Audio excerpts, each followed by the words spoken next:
Yeah, relax. Just silent. You want to drop the name for fine. All right, then acting in lieu of Emily here, I'll call you all here. It is 6:31 p.m. July 14th. You might be telling you. Or it might be Emily. No, Emily's. Testing.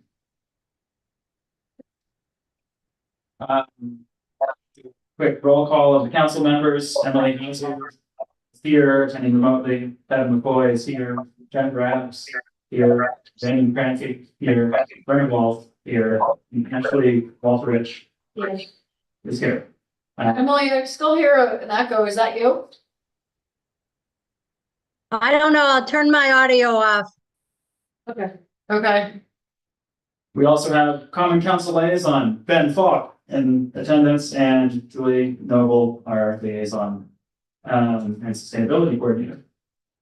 We also have members of the public in attendance. Maybe we can go around, starting over here, just if you'd like to share your name and why you're here. Sure. My name is Margaret Isabel. I'm resident of Kingston, and I'm interested in everything conservation and local governance. So I've been trying to get more involved with this and see.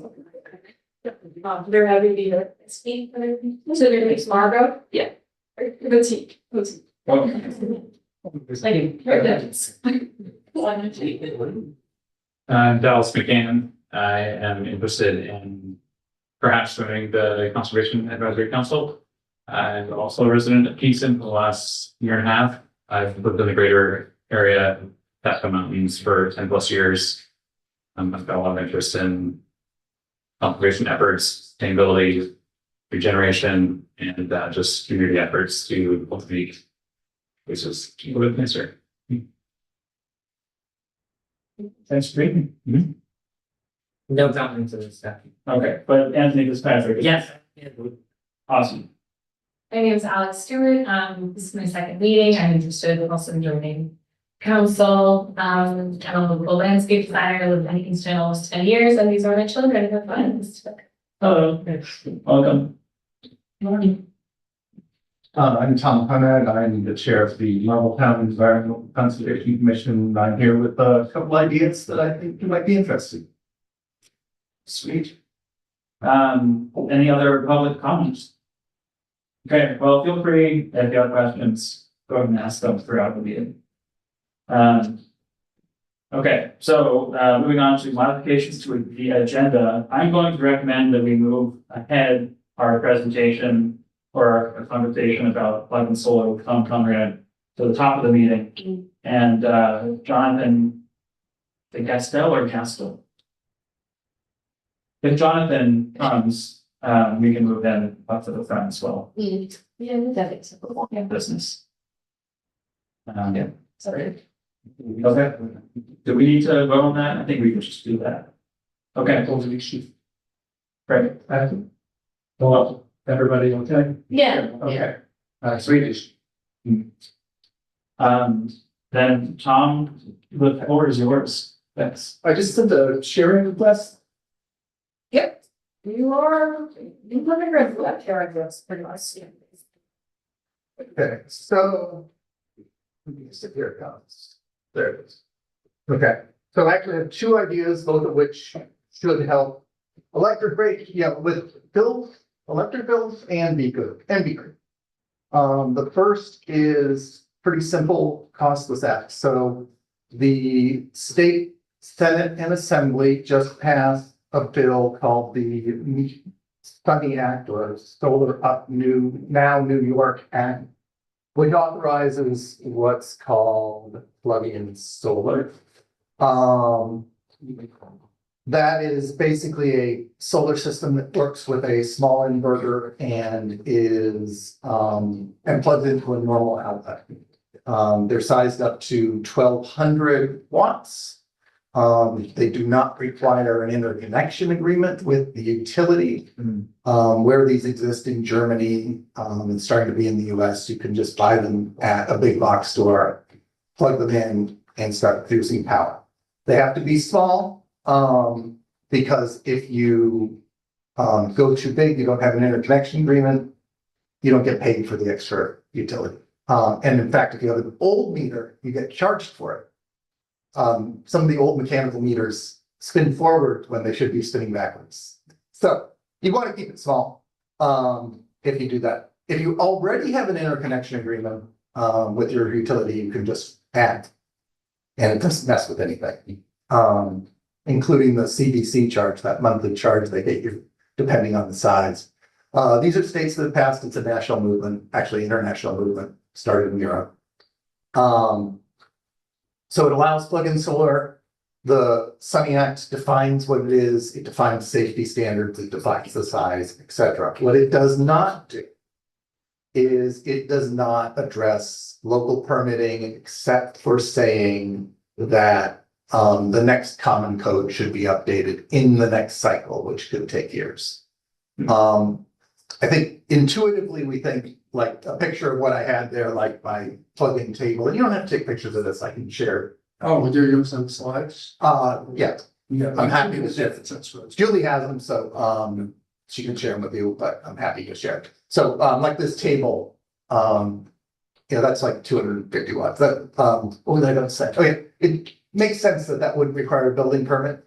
I'm not sure about Kingston solar law, but when we wrote Marbletown's law, it said solar requires a building permit, full stop.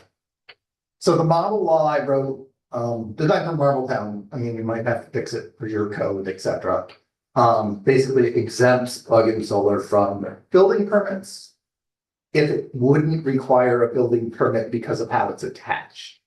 So if you had a roof penetration, if you attach it to a wall, in Marbletown, fences require permits. You could build a fence out of plug-in solar, that would require a permit. So if it didn't require a permit, except for because of the solar, this exempts it.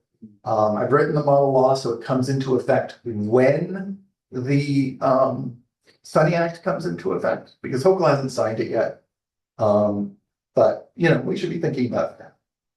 And I also think passing the law early sends a signal to it. She should really sign.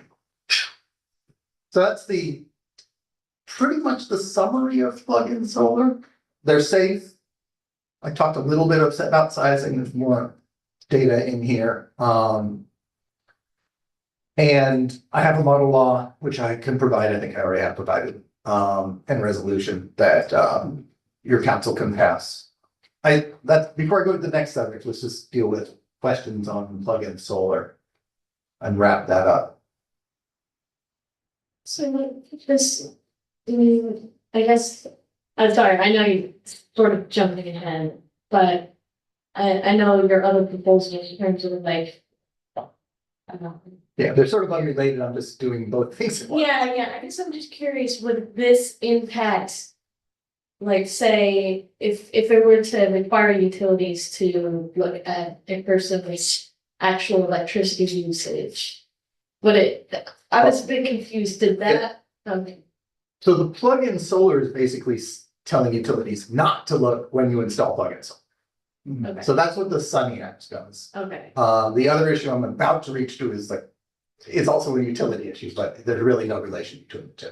okay, so it's less about this giving people like credit or like for what they're taking off the market and more just. Right. Investing them Yeah, from. right. Well, I think that question's dealt with after I did the other presentation. Right. That's really, if there's, the plug-in solar is the simple one, so Yeah, the other one is the brain damage, so maybe we should Yeah, move on to that. okay, That one's pretty straightforward. If you had questions, then you do, but so this is just exempting them from the current. that's just exempting them from building permits. It's just a small thing that Kingston can do at no cost, Okay, maybe even negative cost, because it means your building inspector doesn't have to inspect them. That makes it a little bit easier. So it's sort of like it's just fixing a problem that they couldn't fix at the state level. okay. I ask a quick question. Please. Let's say people want even more of an incentive to go through the process of passing this model resolution. Do you have any quick numbers about how expensive these panels are for residents if they bought them themselves and what kind of benefits they would see? Yes, so typically, I mean, the ones they're selling in Germany, go for maybe 50 cents or $1 a watt. Compared to about $3 a watt for a current rooftop one. Payback is like 2 to 5 years. So it's, and less than $1,000, depending on the size. So you maybe a little bit for the largest ones, but so it's a really good investment just from dollars. You could probably put it on your credit card and come out ahead, which you can't do with very many things. Depends on your credit card rate, obviously. And I wouldn't advise it, but you know, certainly, you know, it's much better payback than home solar, assuming you're not pointing it north in the shade. Sweet. So that was pretty simple. So the other thing is I'm intervening in a docket at the Public Service Commission, which is the regulator for electric utilities and a lot of other things. This particular docket is a general exploratory docket where they're just trying to figure out how to make the grid work better. Currently in the docket are all the utilities, and some people on the green side, like NRDC, East New York, etc. But it's not really doing what I'm hoping to do, which is really make the grid work well. It's incremental changes, what almost everyone's asking for. I'm going for the big ask. So why the grid doesn't work well is currently we are, it's like traffic pricing, or like, so when we have free roads, you get traffic jams. We saw the pricing in New York City, and while everyone complained at the start, now everyone loves it because you can actually drive somewhere in New York City. The proposal I'm putting in front of the PSC is similar. Price electricity for what it actually costs to deliver. Now, this would be opt-in. It would come mostly through ESCOs and CCAs. So you have an opt-in method. You could stay on your flat rate if you wanted to. However, there is a lot of value that you can capture if you do that. And the places, this is inspired from what's going on in Texas and the UK, where Texas is very capitalist and free market. They've had a free market in electricity for a long time. There is now a company in Texas which will put a home battery on the outside of your house. It looks like an air conditioning box, and reduce price, lower your electricity bill while they're doing it, because they use that battery to charge it when electricity is cheap and discharge it.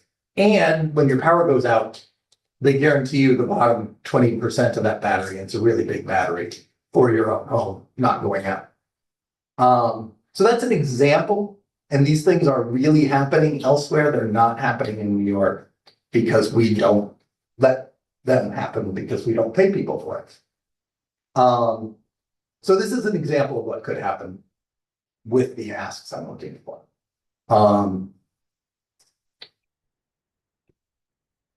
So basically the advantages here is not only the people who get benefits, but the people who aren't participating get benefits, because we are getting those people out of the New York downtown, like we did with price. You know, you can, if you're one person who doesn't change your behavior, well, you deal with less traffic. And that lowers everybody's prices because we're using the grid we have more efficient. For people who can do it, you're looking at maybe $50 a month. I personally am a member of like Central Hudson's Smart Charge program, which lets, when you charge your EV off peak, you get a little bit less. I get about $8 a month out of that, compared to just charging it. So these types of programs exist. The problem is they're not very flexible in our current system. They're all utility administered, and they're also really slow to change. And sometimes they're stupid. For instance, if you tried to go on time of use pricing with Central Hudson and you have solar, it doesn't work, because solar shines during the day, during peak. You get too much during peak and you don't get paid for it. You can't move it off. So things like that. In a commercial system offering something similar, which this would allow, they would fix that instantly. Central Hudson's not really motivated to fix it, and if they wanted to, it would take 2 years, so they'd have to go through a docket piece. So that's what we want here. The comments I've written are like 25 pages and dense and technical.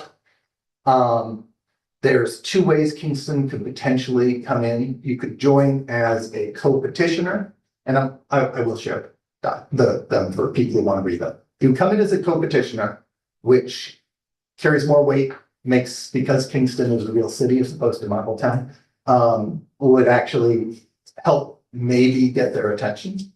So that's a good reason to have you on board. But it is a bigger ask. It's not really, there's no real cost to being a petitioner, but it does require a vote of the council. Filing comments can be done by any individual who doesn't become a party. It could just be done by the mayor. And it's sort of an easier ask. It's you leave the comments, they never come back to you. There is a little ongoing obligation. Someone might ask you, what did you mean by that in the docket? And you're asked to respond. There's no real punishment if you don't. But it doesn't look good, and so it undermines the thing.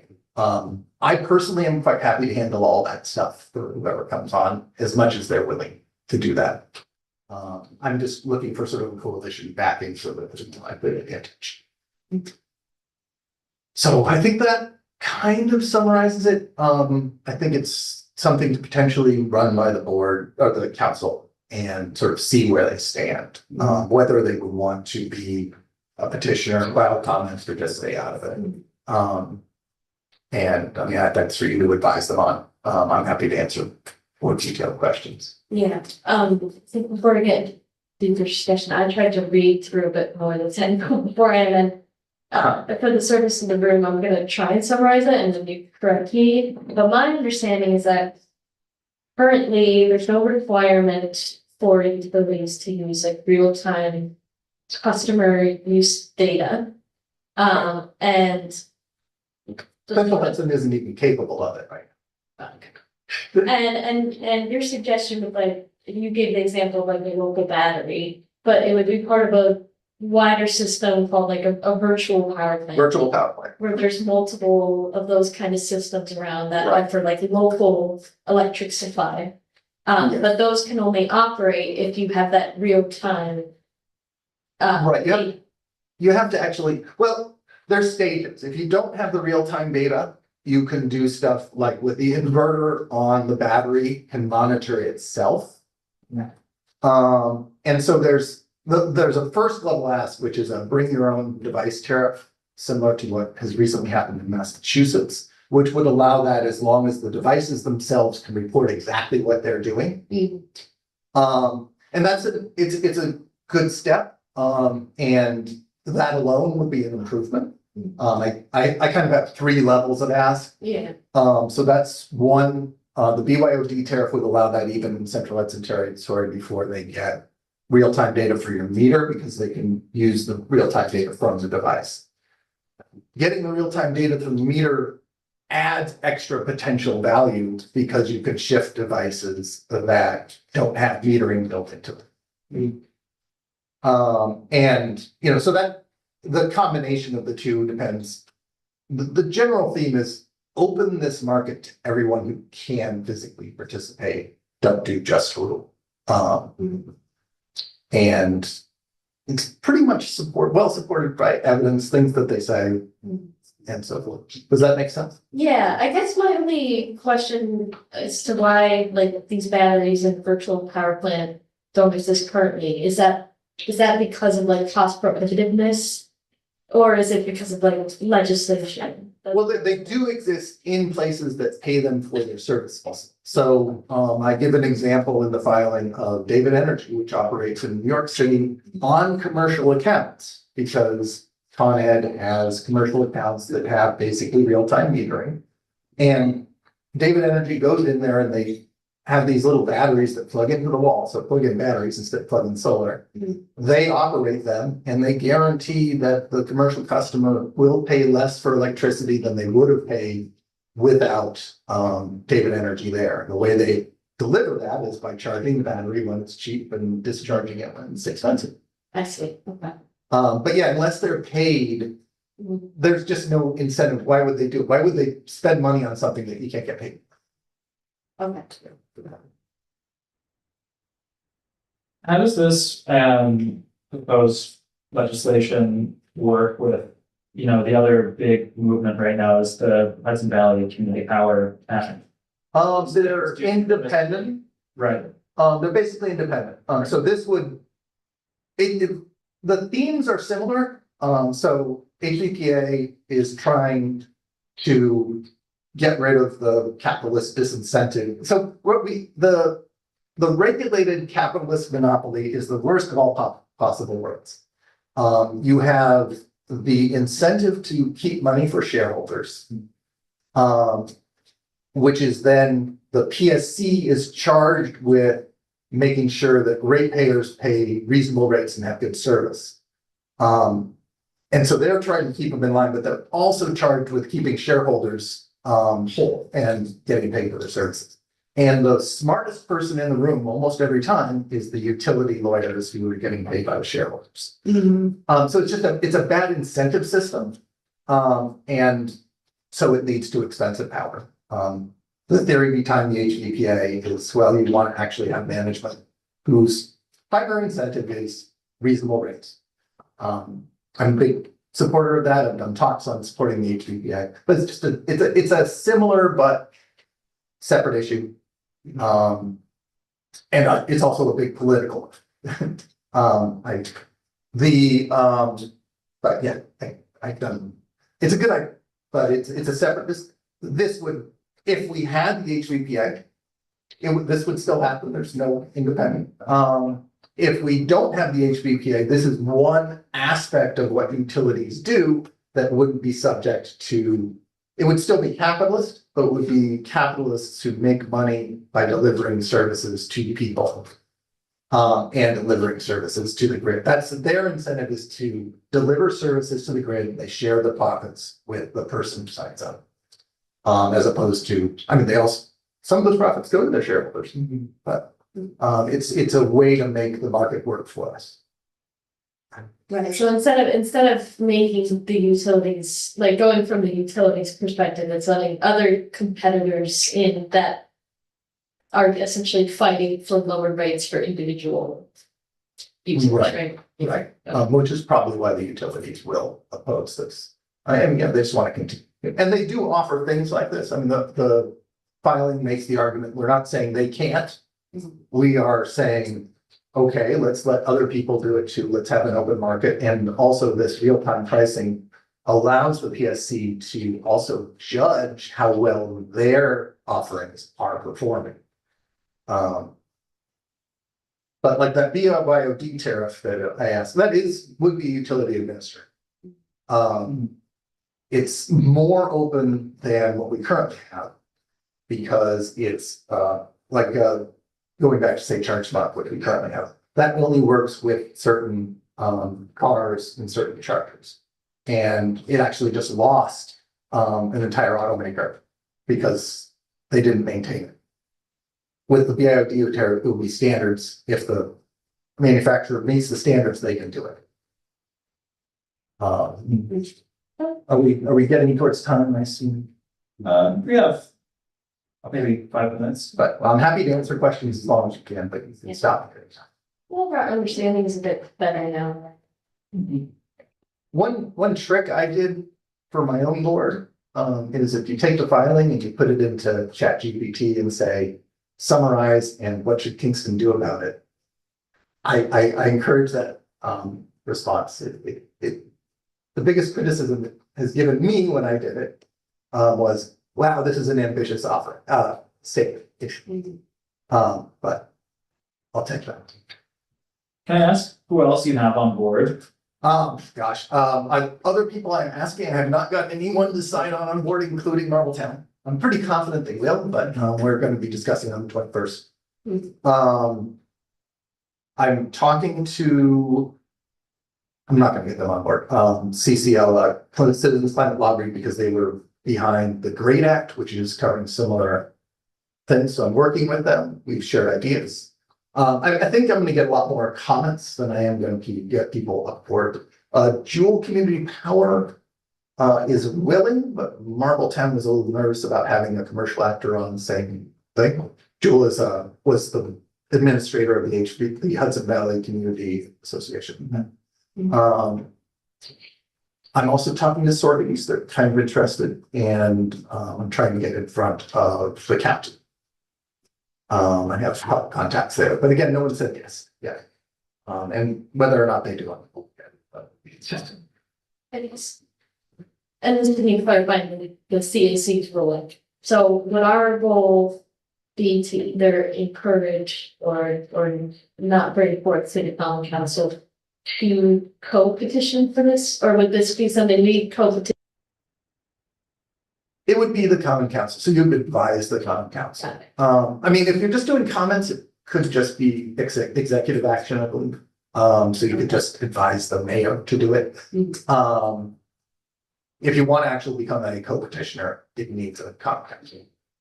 So it's just where you want to put your advice, and I would say only do co-petitioner thing if you're really enthusiastic. This is a bigger one. Just full disclosure, also, Tom and I have had a separate meeting to go over all those, see from like what would happen on the executive items. I've not talked to the mayor about any of it. No, I guess I'll just speak personal opinion. I think, you know, and I've been to town board meetings in the past, right? I think this is a issue the city of Kingston is very passionate about, that our citizens are very passionate about.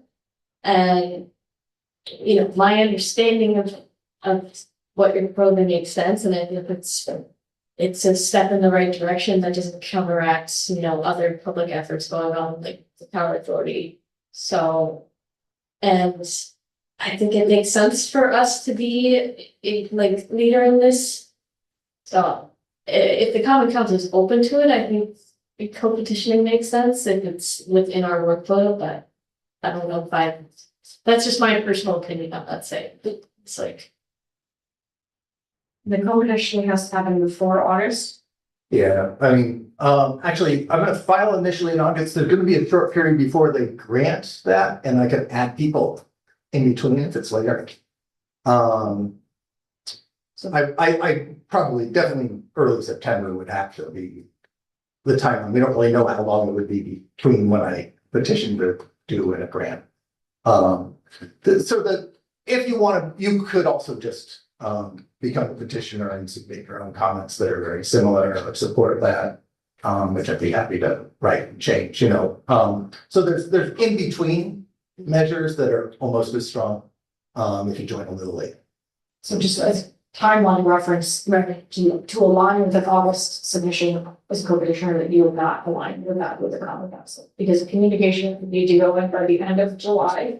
But we need to go before laws and rules in August. You need to then go through laws and rules, and that would not go to the full council till the beginning of September. Okay. Okay. And even with like a decision tonight by CAC, seemingly support behind it, pulling something together to go to the laws and rules, a similar communication by the end of the month. They have to be presenting at laws and rules in August, having them have no problem with it, going on the council in September, having them have no problem with it. Yeah. And this is complex enough where I feel like there would be questions. Yeah, definitely. Yeah. We definitely be pushing. Yeah.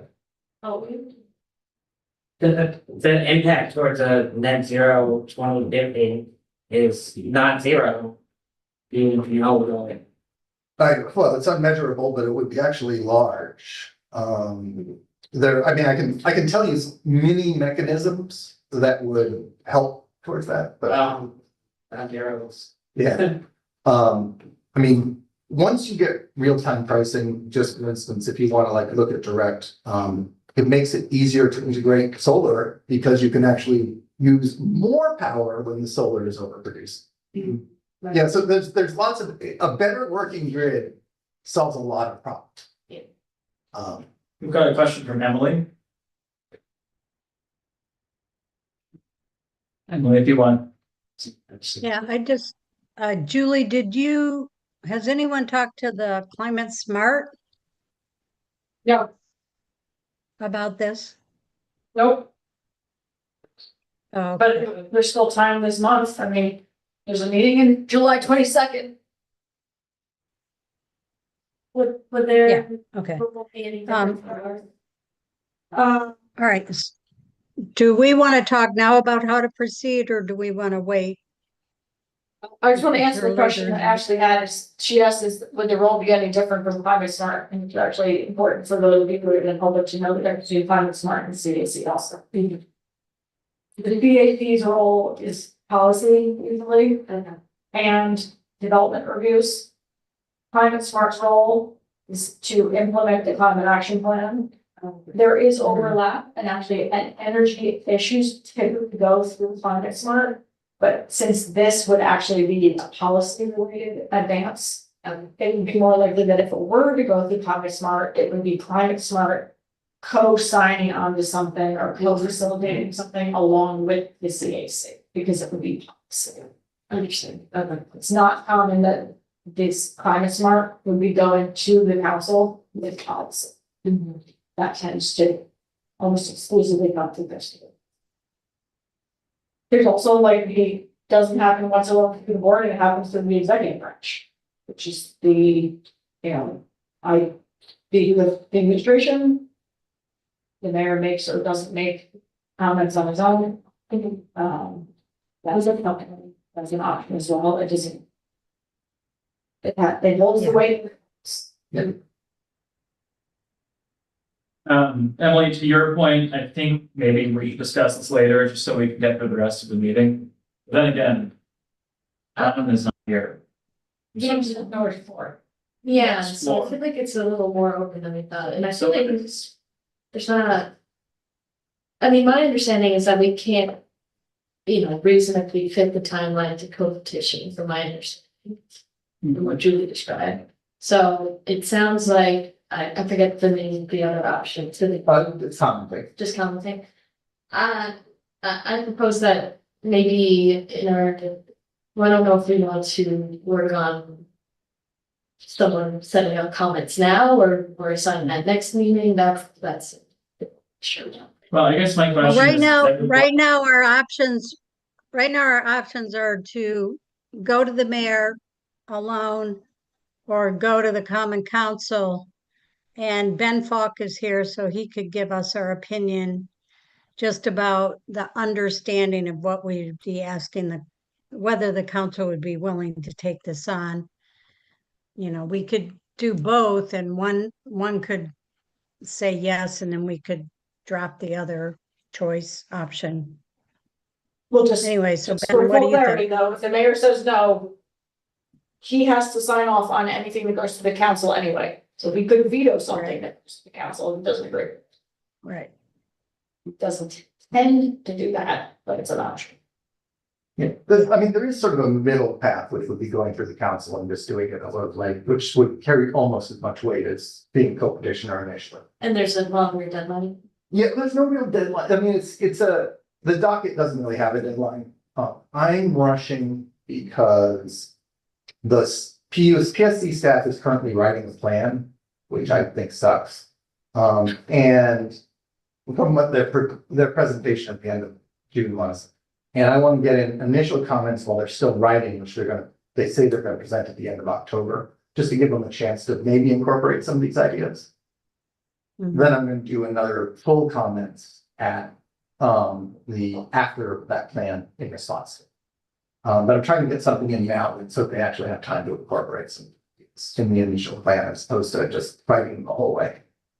So are early comments also valuable to you? Like not comments that are, I can- that deadline? Yeah, I think so. I mean, I think pitching in is definitely useful in any way you can manage to do. Can the Conservation Advisory Council be a commenter? Yes, I mean, to comment, it can just be you if you want So you could comment as any organization, or you could comment as an individual. It carries less weight than being a petitioner. And to be a petitioner, you have to have standing, which means this affects you. And then it carries on.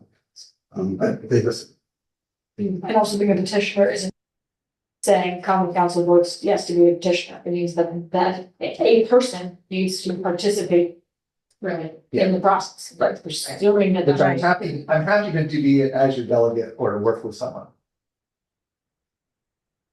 So to that end, as if you were to petition the common council, and I think we would be willing to hear about this, and everyone on the council is concerned about utility rates and Right. it affects all of us.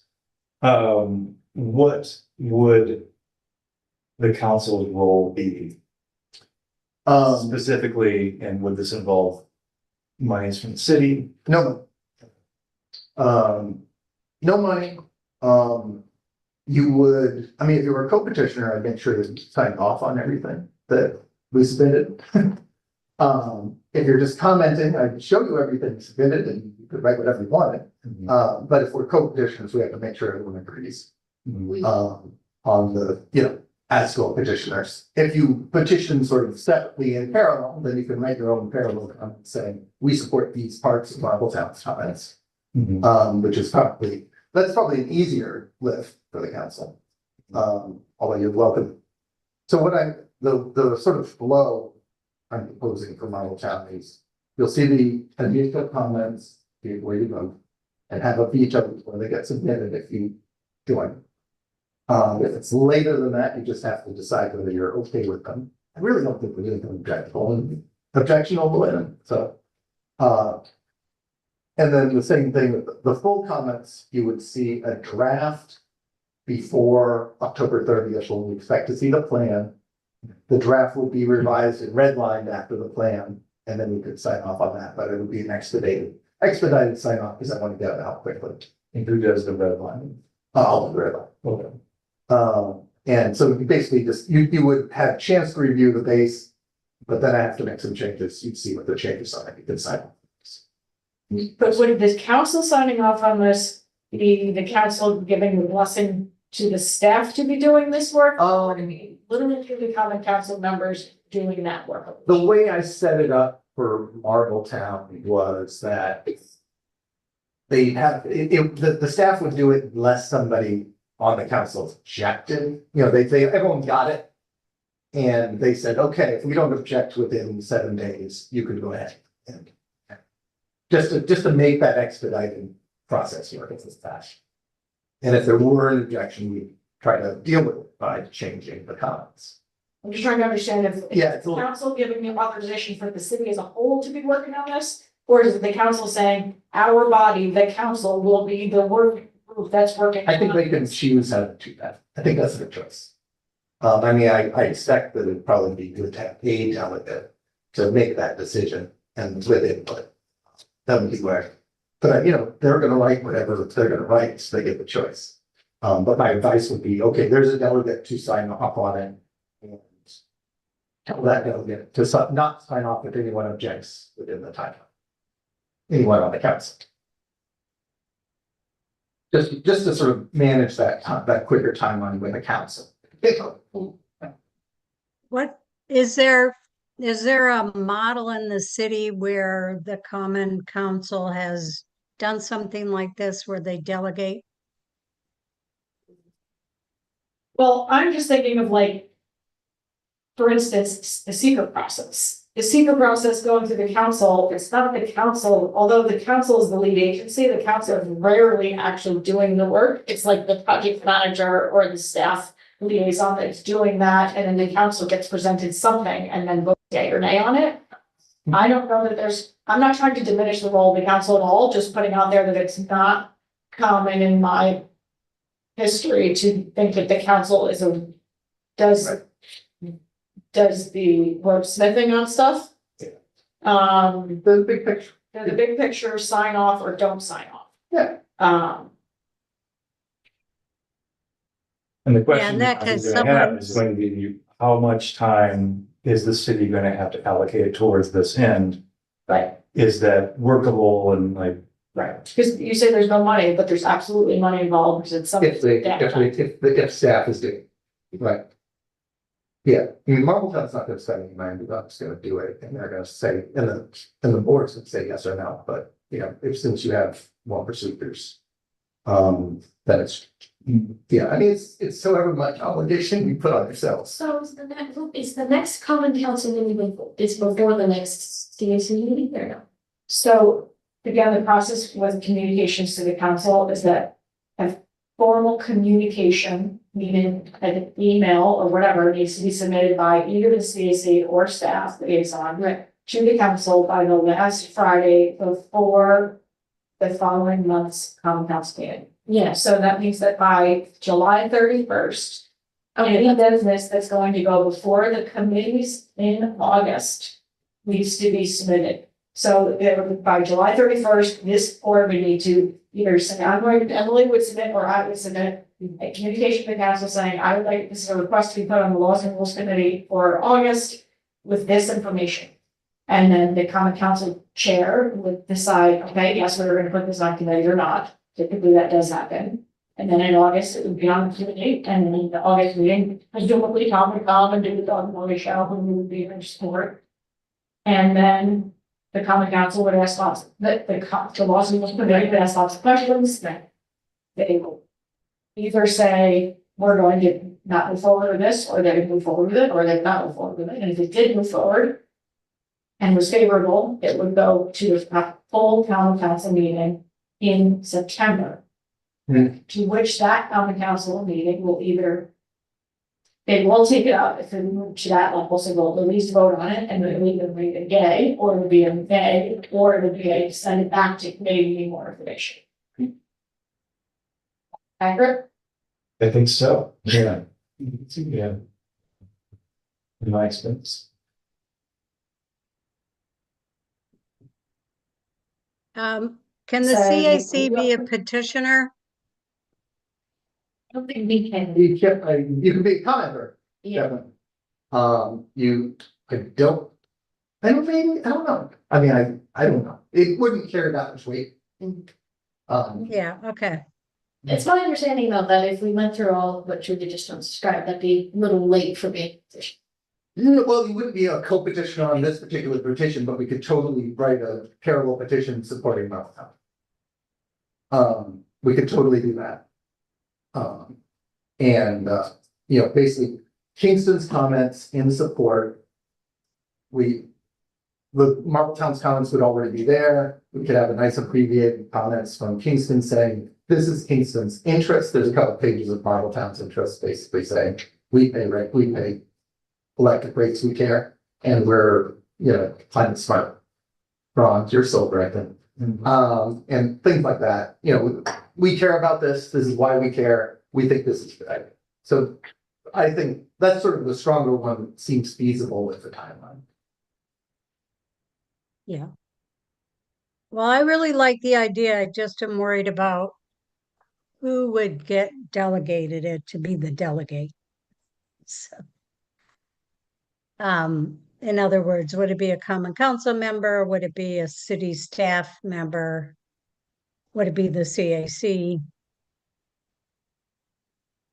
I'm guessing it would be tricky. I'm just not gonna put it also. Well, is it possible that it could be delegated to a city board or commission? I mean, I know that it's possible that, the CAC could be a lead agency for a particular seeker designation or decision. Is it possible that a board could be the designee for this and take weight off of Julie? Yeah, I mean, whoever's going to work on it doesn't even need to be defined by. That's the question I'm asking is like, the common council could just say, yes, we agree to be a petitioner. And then I'm not even sure. My impression would be that would be the common council saying, we agree that the city could be a petitioner. Right. In which case then they would be saying, if they don't want to be the petitioner themselves, that would get delegated to the executive branch, and the mayor would then either say, hey, Jules, you're doing this, or hey, common council, or hey, CAC, pick somebody to do it. Okay, Yeah, and certainly what you propose to the common council could have some of that mapped out. Right. You know, they always have the power to say no, but Right. having things mapped out always helps with my board. And I would surmise. Again, just speaking, and I would surmise that the smoother way through would not be asking the common council to be doing the, what's that? Be saying, we as a CAC commit to being the actual, the wordsmithers, or we, along with the administration, are going to be doing this. So if we did do it where we had to prepare a letter to the common council by the 31st. But we write it in such ways and we, wordsmith it further, but we want to co-petition, we want the city to co-petition and we are willing, like a CAC or a specific member is willing to be the delegate to that way. I mean, the effective thing that would need to be, the minimum that could be submitted by July 31st is an email from Emily or me saying, dear common council president, we would like to request on the laws and rules meeting for August, the placement of, the consideration of whatever local office is. It's The petitioning on the great of the future. Go to the future, period. More information to follow before the letter. That's the least that could happen, that could happen while I'm sitting. right, But at least before the law and rules meeting, at least 4 or 5 or 6 days before, more information needs to be sent to the common council law and rules committee so that they're not coming in blind to this meeting. right. More realistically would be by July 31st, a more well-formed letter that articulates what you're asking for, including a draft of the resolution that you're asking to pass.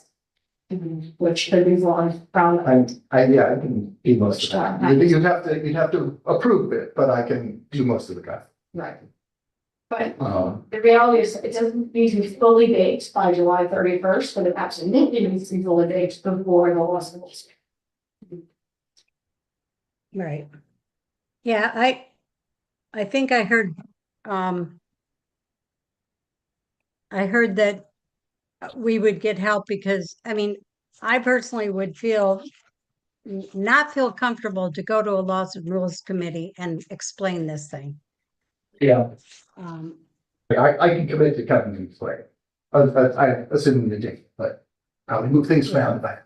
So, Tom, I understand if we came in late on this, it would be still good, but not as good as maybe initial COVID. Yeah, I mean- But what if we came in even a month later? If- Like, what if we gave ourselves, Well, there's actually a window between when I submit the petition and when it's approved. I'm not sure how long that window is, but it might be a month. In which I can add a petitioner. So that would be the hopeful scenario. Okay. But I mean, and if we go through this and I draft something for you, I would say, if the opportunity presents, you'd be a co-petitioner, just do an if or. right? Laws and rules is 8/19, so there will be another CAC meeting before that.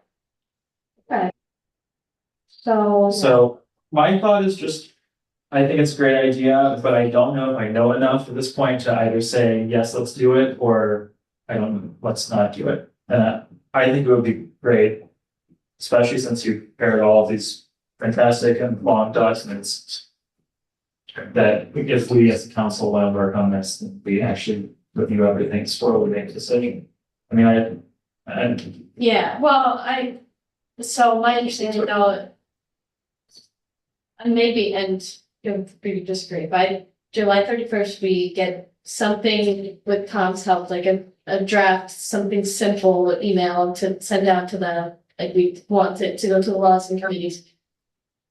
The CAC can meet. I don't know if we'd be able to go to the CAC meeting to explore it again, but.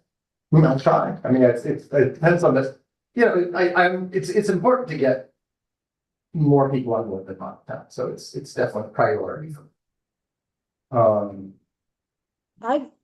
I'm gonna just make a motion that we go ahead and do this. I'm gonna say that, I mean, I think if it crashes and burns, I think that's okay. We will have a government safety meeting before the 31st. where we could, at least let those members of the council know more about it. So anyway, I make a motion that we move ahead with asking the Common Council to adopt the model local law that allows us, the city, to be a It's just a resolution. co-petitioner. And we, Is there do a we need second? this? Do we need? Hold on, Kevin needs to. I'm confused here. We're talking about the model law, or we're talking about making comments to support Marbletown and the Public Service Commission? Well, both. I mean. I'm sorry if I missed. think what you're talking about is, suggesting that the Laws and Rules Committee, adopt a resolution to become a co-petitioner with Marbletown. Yeah. If that, Right, that's what okay, I'm gonna revise so that we would communicate with the head of the Common Council with the idea that it would go through the Common Council to the Laws and Rules, that the city be a co-petitioner with the idea that the CAC could volunteer to be the delegate to be the delegate. Then we'll have the time in That's what between, sorry. Before any discussion, do you have a second? Yeah, we I'll need a second, then we can have a discussion. I'll Actually, second. Let me read it back to you on it. So far, the motion is to ask the Common Council to adopt a resolution to become a co-petitioner of Marbletown at the Public Service Commission on the Grid of the Future. And I have the reference number in case you have. Is there more language? And then the alter to be identity or something like that. CAC as the, The CAC element. to be the delegate. Yeah. At the PSC. delegate for the council, to just do the work. Sure. Would we be appearing at the PSC directly, or we're gonna be going with council? I think in practice, that the most you would do is there would be emails that would be responded to.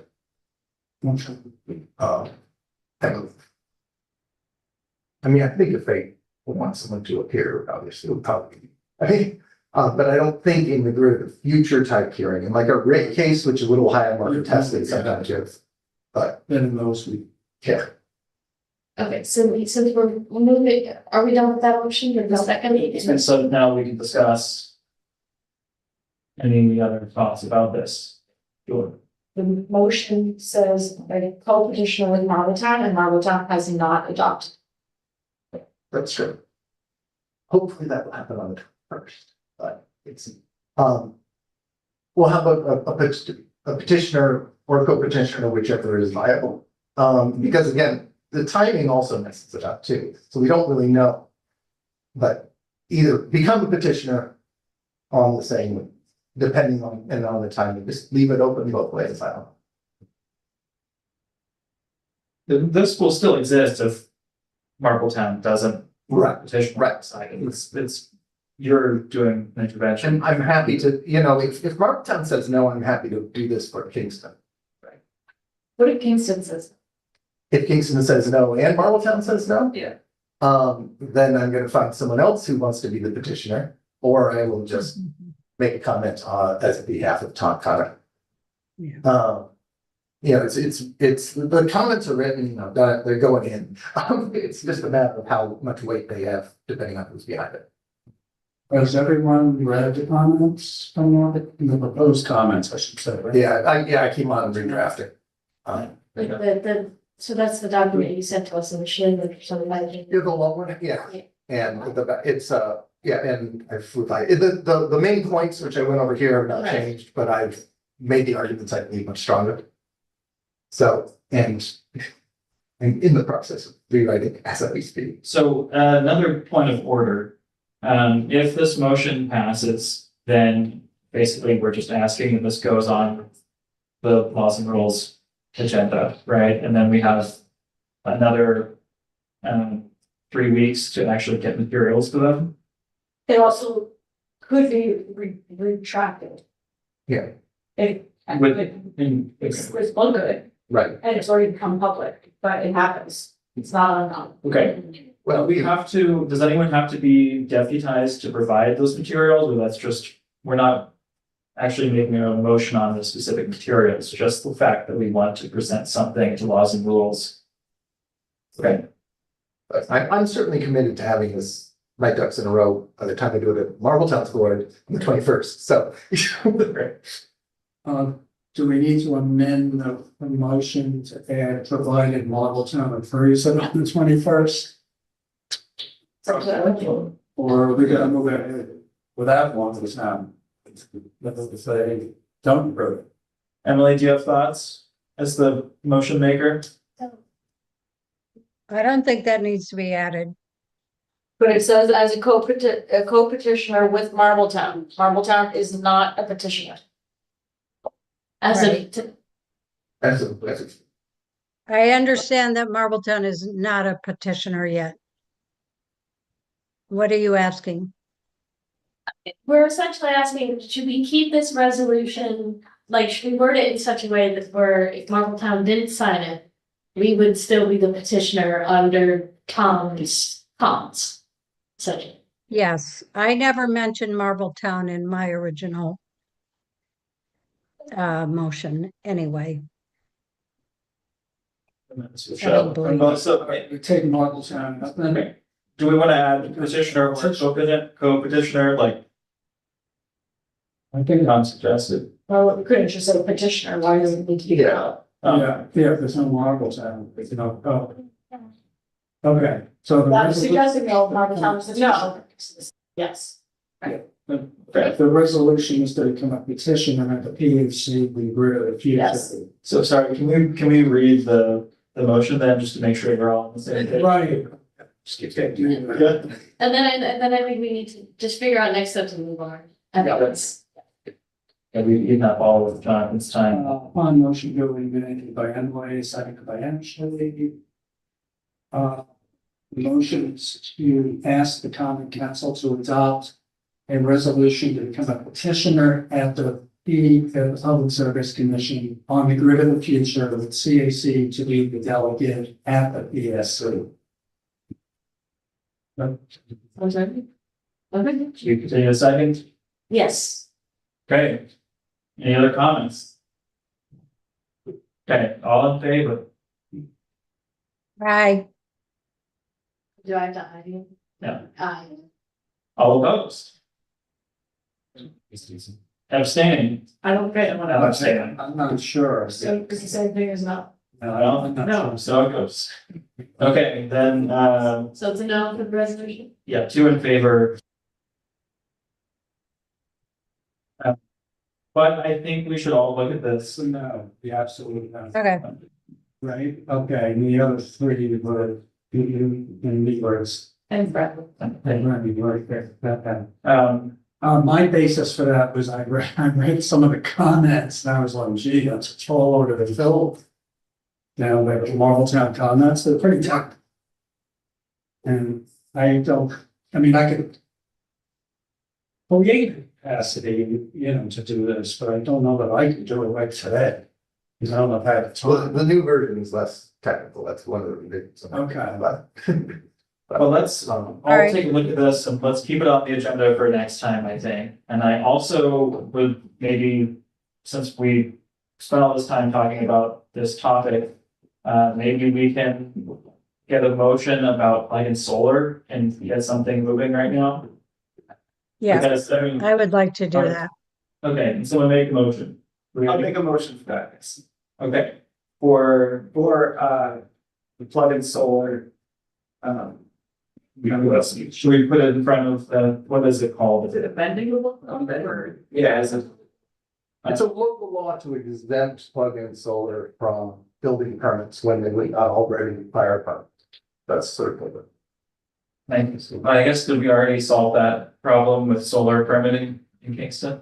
Well, I don't even know, we can say for sure if plug-in solar is not currently already exempt. That's what I think it's not specifically mentioned, but what are are solar panels not? Was it a streamlined permitting process that we sort of passed recently here, or were they exempt? Solar Act, Solar. that's for residential solar, and I don't know how plug-in solar fits into that yet, because plug-in solar doesn't exist yet in New York State. All right, because we talked about it being preemptive in the first place. It's preemptive in the first place.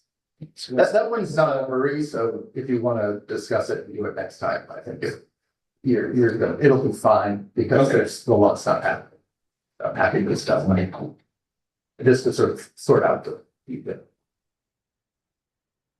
So, Island then, would anyone like to look into this and make sure that this is necessary under Kingston's laws? And then next time we can make a recommendation that goes to laws and rules For the funding. for plug-in solar. So, no, worry, because okay, you both moved on. Okay, I'll look into it then. One thing about expedited solar permits, some years ago was that, I think it's throughout New York State pretty much, really against the sector, maybe exempt for them, but it is non-exempt from the board, but reviewed by a board that has architectural review capacity, such as the Land Use Commission, or we used to have the old Heritage Commission, which it's not so much the thing these days. So far as code goes. Would there be, would that be in the, plug-in solar process? I didn't put it in Because there. you have a. My draft law certainly didn't talk about that, but, and I didn't exempt it, but they're not attached. The ones that I'm exempting are not attached. Oh, okay. So they probably are exempt just from that process because they're not attached. Okay, fine.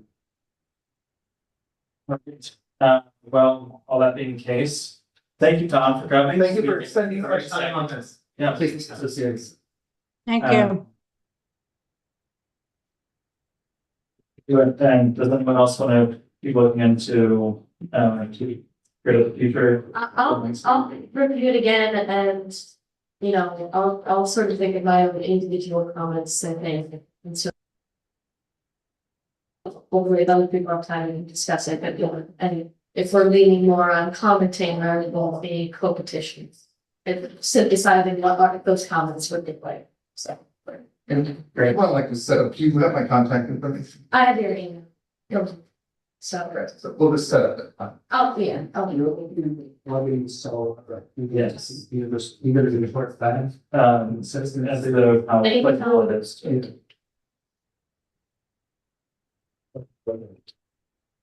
Great. All right, then we're going to move on to our regularly scheduled agenda. Point three, item three, review and approval of last month's minutes. I think they're great. Accepted, I should say, Emily's, comments.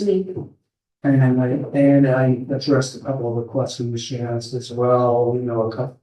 You know, and this version is a few typos, and so, and I ran that through after I got the comments back from them, I ran through the spell check again, grammar check. I think we got it all sorted out. One question for you, Ashley. One question. I was like, wait, So. yes. Yes. Sorry, that. What I was going to ask was, I didn't want to disclose your address in the minutes, but, it was brought up that where the flat lots are, so I put it was in the vicinity of Pearl Street. Great story. I missed that beginning part. When is this from? There were comments made on the Oh, minutes. I see, yes. And one of them is, well, what are these? Yes, well, actually, where are these rocks? Very perfect. Lovely. Specific. I think we could be even more specific at that if you want. Well, I think we already have. Great. Just what I said. That's just, that's just. Well, I just mean though that like literally on the map is very specifically Yeah. between 4 streets. Is all. Right, But yeah. right. Yeah. Okay. We have, that's the end of that. Any other comments on the minutes? Can I get a motion to approve? The minutes that Kevin's already added. I think a motion to approve. I said, All in favor? I, All right, so now we're moving on to item 4, CAC council membership. Janice and Alex, you have just experienced a very exciting hour of CAC action. So the way the council membership thing usually works is if you feel like you've seen enough and you want to join, then we'll enter into executive session and we'll make a vote. But first, you'll have an opportunity if you want to say a little more about why you want to get involved, what you want to achieve, and that kind of thing. Or if you, and this is something we can do today, or we could do it at the next meeting or a meeting of choice. And you know, I think my spiel last time, and I'm still interested, but not officially, you know, asking for that as a okay. But I will take 2 skills to buy me a different room. I'm gonna be like that because they said if you walk around. So thank you so much. Would you like some skittles as well? No, thank you. You're good. I'm happy to echo what just happened there and just express my interest and why I'm here, and perhaps next time consider just that. So just overview of myself, I'm just, as I said earlier, a organic vegetable farmer for 11 years now, and my mind always goes around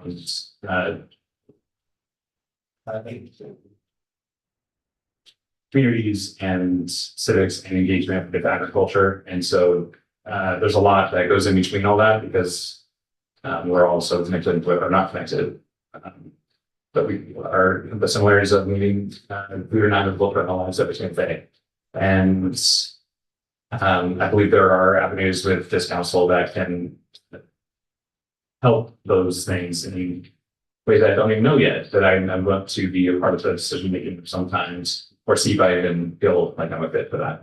I think I can bring things to the table that would be beneficial to help make decisions, and I try and keep a civic mind to where I can hear all opinions and make collective reasoning and decision making.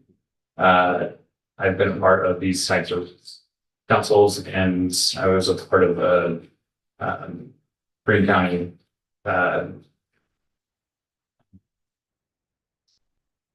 sorry, I you forgot. have this. Huh? You have this. Or do you know?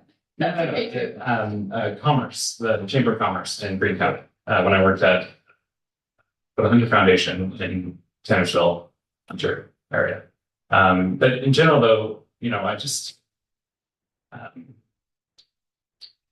want to, you know, be a part of these kinds of things and explore it. So I don't exactly have a full agenda on my own, but like I think there's things that I can reach to. So, but I want to be here for the next meeting as well, and I think I've seen some of you at public functions, and I'm just, this is me, just my introduction to starting to get involved here and see familiar faces and see who is actually taking action to do these things.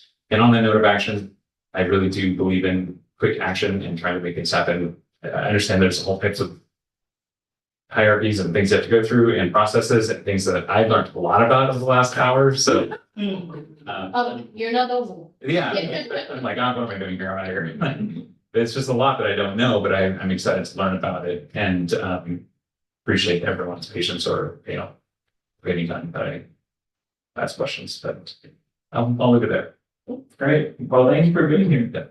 Totally. And I'm happy to send anyone like my contact information and my resume or work and everything like that. So I will.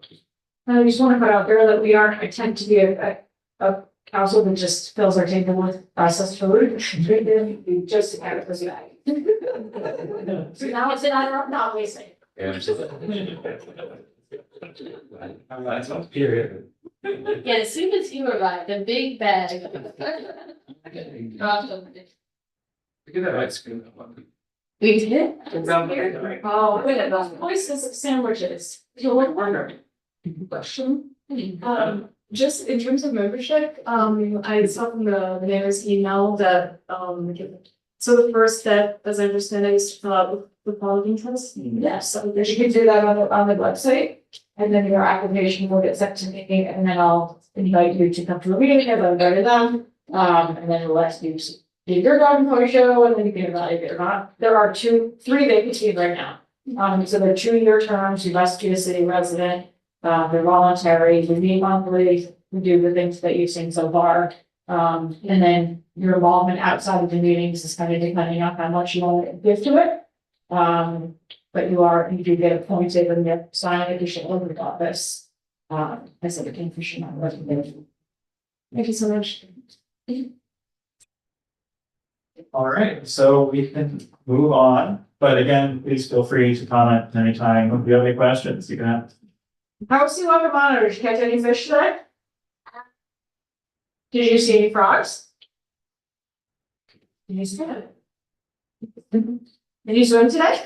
One of 2 did, the others are preparing cuts. Oh, Nice. Yeah. Big permits from that. I think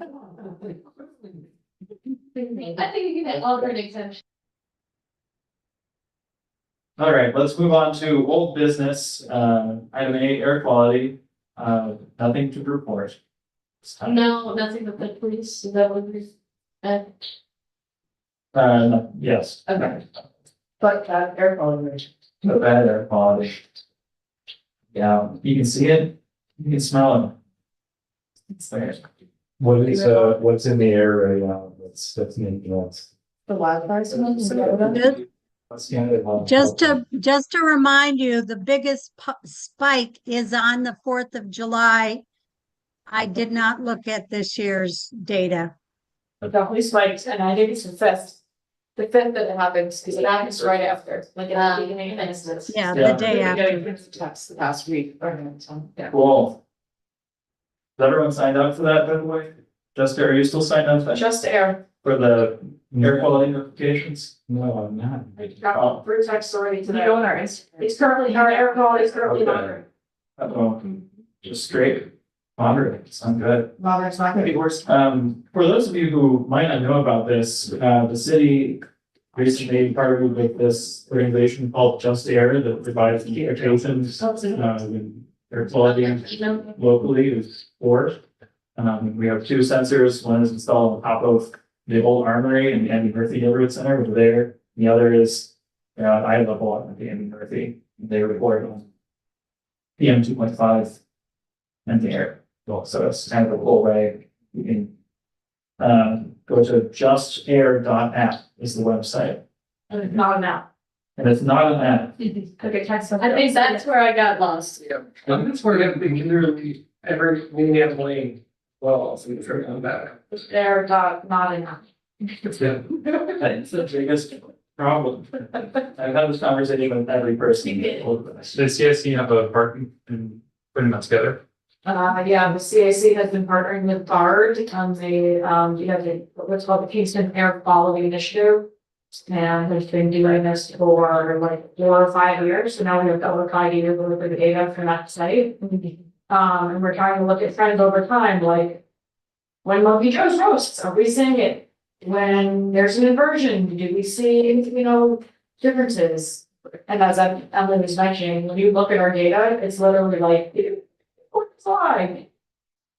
Next year, 4th of July, also the wildfires, and also it's very interesting. It's also interesting to just compare the difference between community level, i.e. a rooftop versus like what we're experiencing on the ground.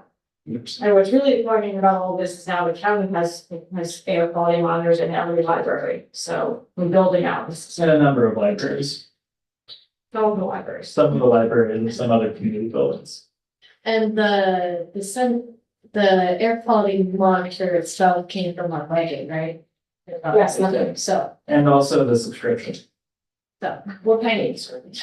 And you don't wanna sign up for just not app. You can drive down Broadway and look at the building and where the monitor is, if it's green, it's great, and if it's on, red, then it's not good. yeah. Not enough, just using your Your eyes. eyes. Yes, they're not eyes. Not, You gotta let. I'm also looking at, actually. but Yes. So just very much. Okay, Something tough. let's move on then to planning and land use, which FYI is like usually our biggest item. Yeah. Um, No, I was looking at it. I don't think there's a ton of time down. There's some landscape. There's a landscape Uh, plan, which I haven't looked at yet on, Boulevard. stuff, a discussion only to be had at the planning board meeting on field court. Herzog is doing a warehouse. What happening? And then there's to be an updated presentation on Furnace Street. I think last month, the regular special permit was renewed with conditions, including floodplains and flood overlay. Right. So, I didn't make any comments on that, defer to the city engineer who was on the system. I feel like we should discuss the landscaping and the 79 really. Oh, so, yeah, okay, yeah, that was there. The beer garden, Yeah, yeah, remove that cottonwood. Yeah, they want to remove, I'm not sure the exact size. It's, yeah, I think it's sizable. It's, they mentioned it. do that one in that, the law for the. But this will be in. Yeah. I mean, and they have the urban forester listed, so I'm sure they're on it, but they're also putting like artificial turf, so. Is it behind me? It's, yeah, tell me on the teacher. So, yeah, it's behind the current, I forget what the establishment is called, but they wanna put a beer garden back there, I guess, to replace the grass. And they remove the cottonwood, put some artificial turf. These are the little wetlands. Yeah, well, that's why I wanted to bring it up, because it's right next to the wetlands and drainage pond, so. We're going through an order here? I don't think 79 Hurley was even written out. So we can, That would be on the. I mean, if you have it already, we can start with that one. It's Yeah, 79. Start with 79. It's right there. Blue dot. Does everyone know where this is? So it's on Hurley Avenue, if you're, at Washington and Hurley. It's down here where CVS is. Oh, why this is being weird. Oh, it's Julie. Not it. Oh, I can do this. Oh. So anyway, when you go down Hurley Avenue, it used to be the Daley Freeman Building, Board of Elections. It's over here. This is now Blue Duck Brewery, which is a new brewery. So you're old. It was brewery town. And then, oh, Yes. And then just behind there is the rail trail as well. Right, there's a connect Right. through that parking lot. Right. And yes, you can see from the satellite imagery, two big old ponds. Yeah, so it's essentially kind of replacing, my understanding, the asphalt with this beer garden. But it would, is that the cottonwood on that? I believe so, I believe that one, yeah. That one that's kind of a giant, yeah. This? No, that one, yeah, that's, I believe that's the one in the plans that would be watched, but. Well, we can move on west. Again, and again, I think I saw the urban forester somewhere on that, so I assume. It's pretty all popular, it's really fiction. Some of it is sumac. There's a history map, but there's. Okay. There's one. Oh, Yeah, what by the. Here. And I think they're putting up a wall, like a retaining wall. Existing cottonwood tree to be removed, that's Oh, the sign here. Oh, not that one, okay, different. Huh. Hmm. There should be another plan that shows the turf and things. Yeah, I think that's it, and I think there's like a retaining wall. Do you know if that's a protected wetland? I think it's too small, I think I wanted to check on the environmental. But the east. Where's the building?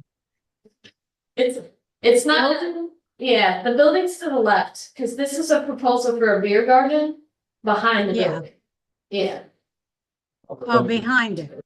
Okay. yes, behind it. And people still can access the back of the building for deliveries and stuff? Looks like it. Well, I don't know, cause it's not, Yeah, that's what this lane is right here. Oh, that's Yeah. that. Oh, maybe I misinterpreted, maybe it's not that replacing the asphalt, maybe it's, so it's going. That whole area next to the asphalt Yeah. would become a mix. Right, existing edge of pavement. Oh, that seems very tight to the left. Okay. Oh, it's like right next to it. Well, it's a hill. It's a substantial hill. Yeah, so I'm assuming they would have to grade it, right? Yeah, it's what they're putting the walls for. Right. Yeah. Oh, I see. Retaining walls up in the top right of the screen in section 2. So. Is that on the agenda today or this week? It wasn't written down, but it's a new proposal. At the planning agenda? It's The on. planning, I'm sorry, planning It's next on week. their agenda. It is on their agenda, yes. Okay. Okay. It's item So 4. they're gonna remove all the vegetation that's there and put in some kind of pad. Yeah, and it seems like it that they're kind of scraping it and putting that cottonwood on concrete. and putting artificial turf. AstroTurf. Yeah, Have they ever stood on AstroTurf in the summer? I think it's just for maintenance, like they don't look at it. Yeah, Not much on beer gardens. right? It's just AstroTurf. Yeah. Yeah, I don't know, it just kind of struck me as odd and not the best. Where do you see it, AstroTurf? There is, I think up north, it might not be the whole thing. It says Peastone. 167 feet of it, to have 16 picnic tables. I think it might be the north section, that's a different color. What's the, or, yeah. There you go. other Do we side. know if it's gonna be any like Towers. over here? Yeah, Planters, because we talked to some like planters of a bunch of plants out front. So it seems like they're very into that. Even though they're planters. Yeah, I didn't see any planters on the plan, but. yeah, I guess I would just be really worried that they, if that they don't spread invasive plants somewhere else. Like if their fill is being removed and, or if like pieces of knotweed go into the pond or right anything there. like, Well, there's already knotweed there, so. yeah, but you don't need to make it worse or send it off to some other place. That's. yeah, no, I was. I'm a little more. Oh, it is, because I'm trying to pull up the map, I don't know if it was previously mapped or not. If it would be on. Trying to do that. And are they, Says fly Is there- wetland boundary. yeah, are they gonna, is there gonna be runoff into the wetland? Well, I think that's what that Drainage wall is pond, trying to things prevent, like but I don't know if that'll get everything. Well, I mean, if there's like rainwater runoff that's already happening. I think you're well. Okay, there we go. Um, Not sure which one is 79 on this map. But that's- So. so there's a little, Yeah, that's the NWY. And they'll be like, That's just a lot farther from. but it's not a, is it previously mapped? yeah, go to the The green. The green, if you go to the wetlands layer, yeah, in there. I think it's the green one. yeah, the previously mapped, it should- I mean, that Oh, just says previously mapped, all right, yeah, let's undo the blue there. No, it's not, yeah, so that might have been, yeah, once I undo the blue, the green there. that's probably one of our wetlands influence Yeah. that has since been, you know, Or yes. So I don't think there's any DEC regulations, I think it's just comments on our end. I think it's a little close. And I don't, you know, I don't know. Retention wall design, but I don't know if that's enough to completely negate the impact. Jen, in your experience, having walked by this pond a number of times, I have them. does it seem like a healthy ecosystem pond? No. So, yeah. But I do wonder, I mean, I think it could be. yeah, It's Yeah. full of invasive. yeah, and a couple tires. Yes, trash, it's full of algae. It's probably just getting tons of runoff from that parking area. Yeah.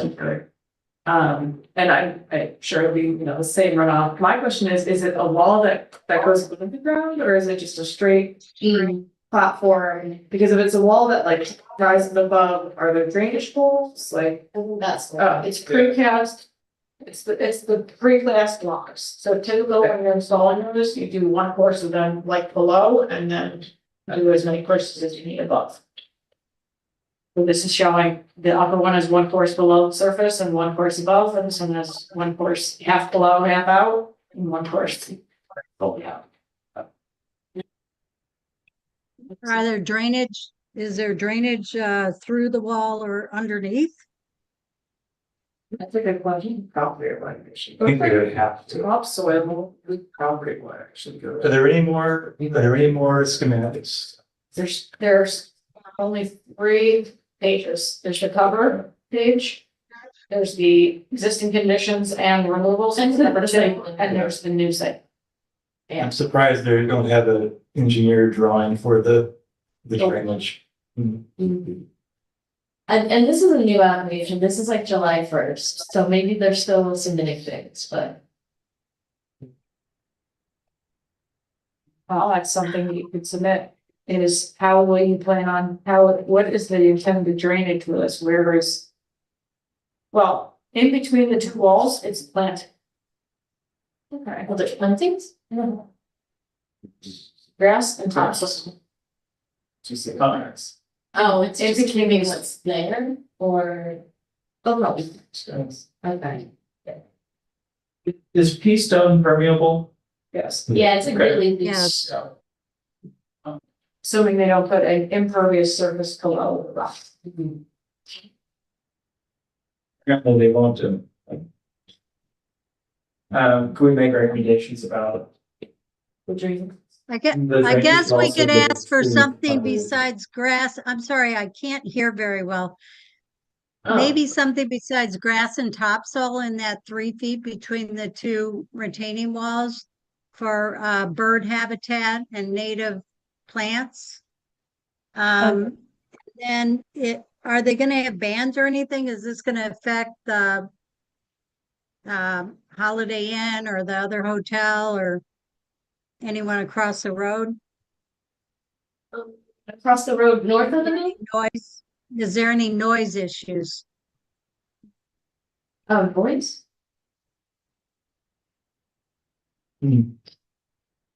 Noises and beyond the business that's already there, and I guess because they're. Just about bands. Oh. Emily, can you Yeah, are ask they your gonna have question again? music or anything? What? It looks like there would be a place for like a band or music to happen. But it doesn't seem like that's in this plan, so I don't know. Not like pavers section.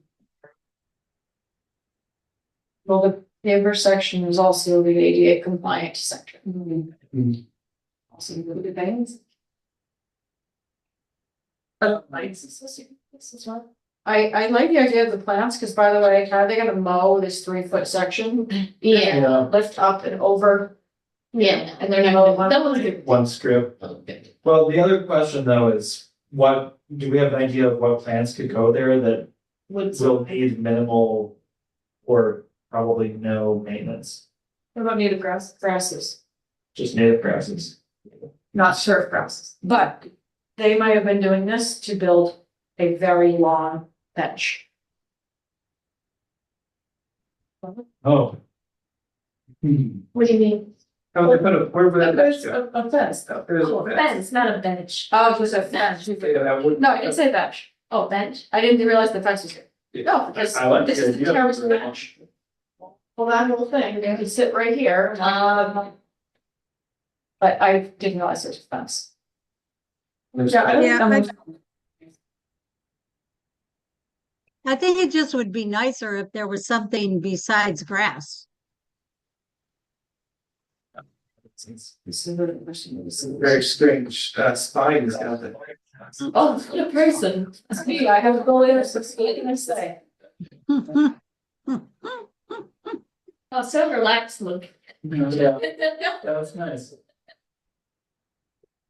I'm looking at the fire. Anyway, we need to get something in by Friday. If we want to comment. Look like it, it looks like there's a hearing on Monday. Yeah, I think our comments in that free area and then including drainage in future, like tweaking drainage plans in the future. And do we have anything else? Do we have any recommendations to replace the cottonwood? I would say let's look at what the urban forester said, and probably second. How about, how are you gonna protect the wetland while you're building this wall? Yeah. Yeah, like, And how are you going to, you're gonna carve this out, and how are you gonna do that without creating a slumping situation that's going to then go into the wetland? John Schulteis, he may have addressed them, but there's comments in there from the city engineer. yeah, I did see comments. Is there lighting associated with this? I think it's string lights. Like, covered in, what I do that. String lights. Guardrail to have string lights attached to it. But no, they're looking. So they would be turned off after hours. And so we could say that anything that's like pollinator, bird friendly would be nice. Animal friendly.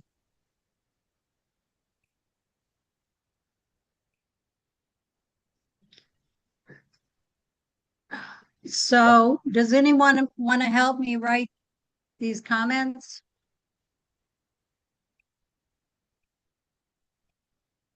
Oh, I can help, I can help. Just come on. Who was I'll that? send you an email, Charlie.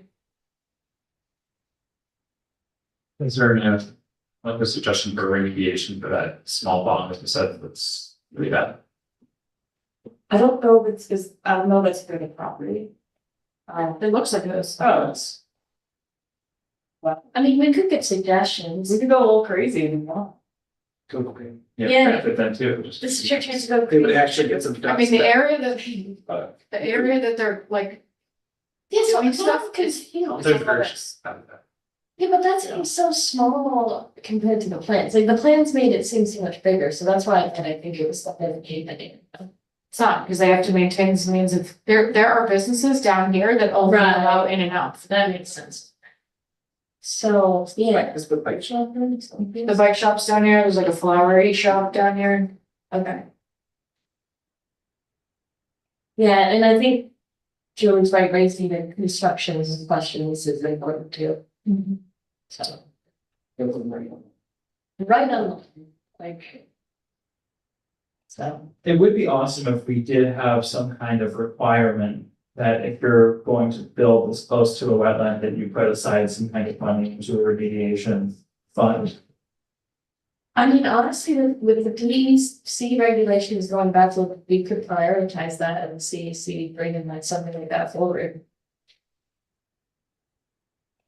On the longer term. Not tonight, not tonight, but. We can say, you know, I think. But we'll talk about it when we get to it, when we get to it. Should we move on to Boulevard and the landscape plan? And just to wrap this up, like we're asking for native grass, native pollinator and bird friendly, and clarification on drainage. And I'm gonna add that the referral was made to the urban forester regarding the cottonwood trees. Do we wanna add to, And the city engineer commented on the retaining wall. alright, Okay, but not all the wetland protections like, some parts are- No, sometimes they do, it's time. Okay, so we'll comment on that. And just mention Wetlands protect all of that, so. during construction. yes, yeah. During construction. Alright.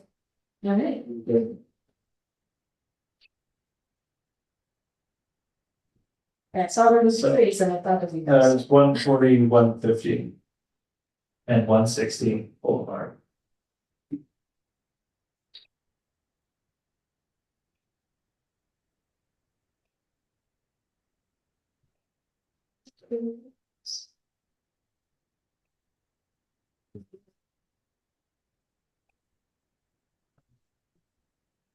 I think they proposed a revised landscape plan. It was the start of the month. Maybe it was not there.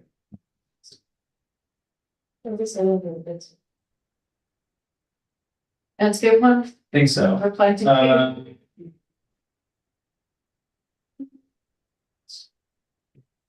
Yeah.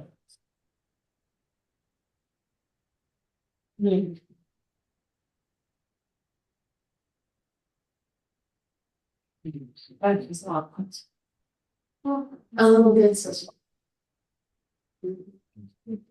We did, and I think they responded to some of our comments here, Yeah, but I don't remember which ones. Well, at least it's something about EV charging stations, so I don't see that. I don't know.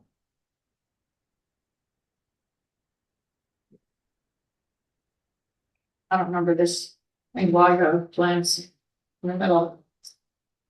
I don't know the word Laja, that's a made up word, but Laja, We'll talk about it another time.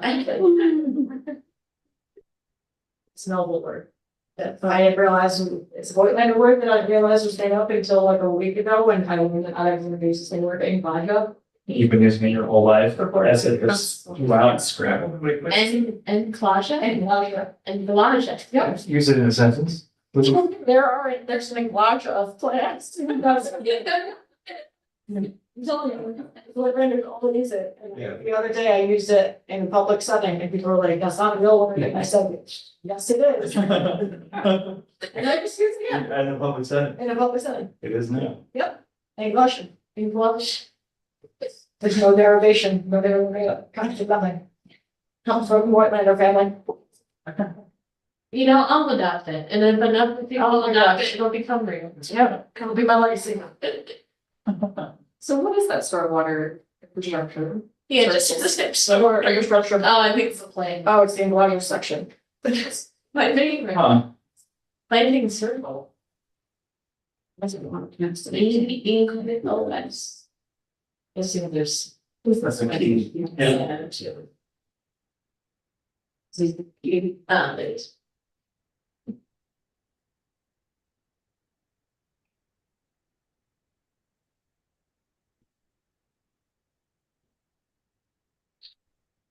Didn't we do this last time?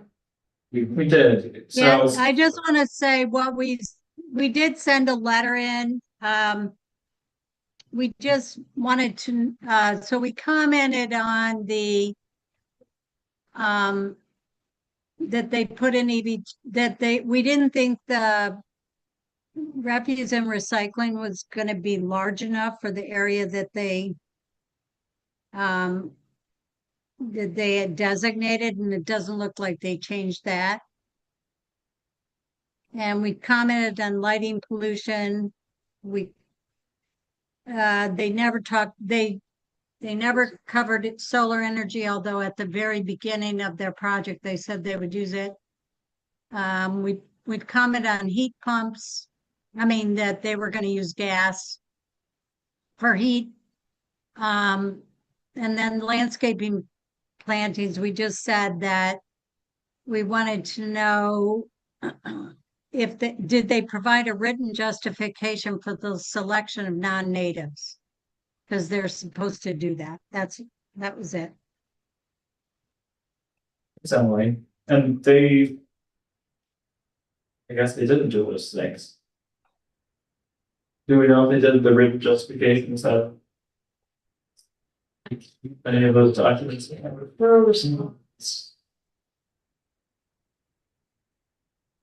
I mean, find it.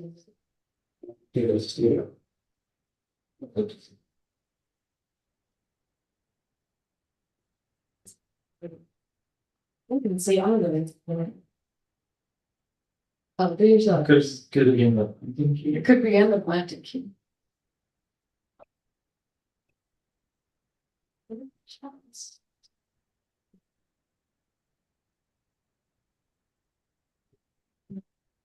Yeah.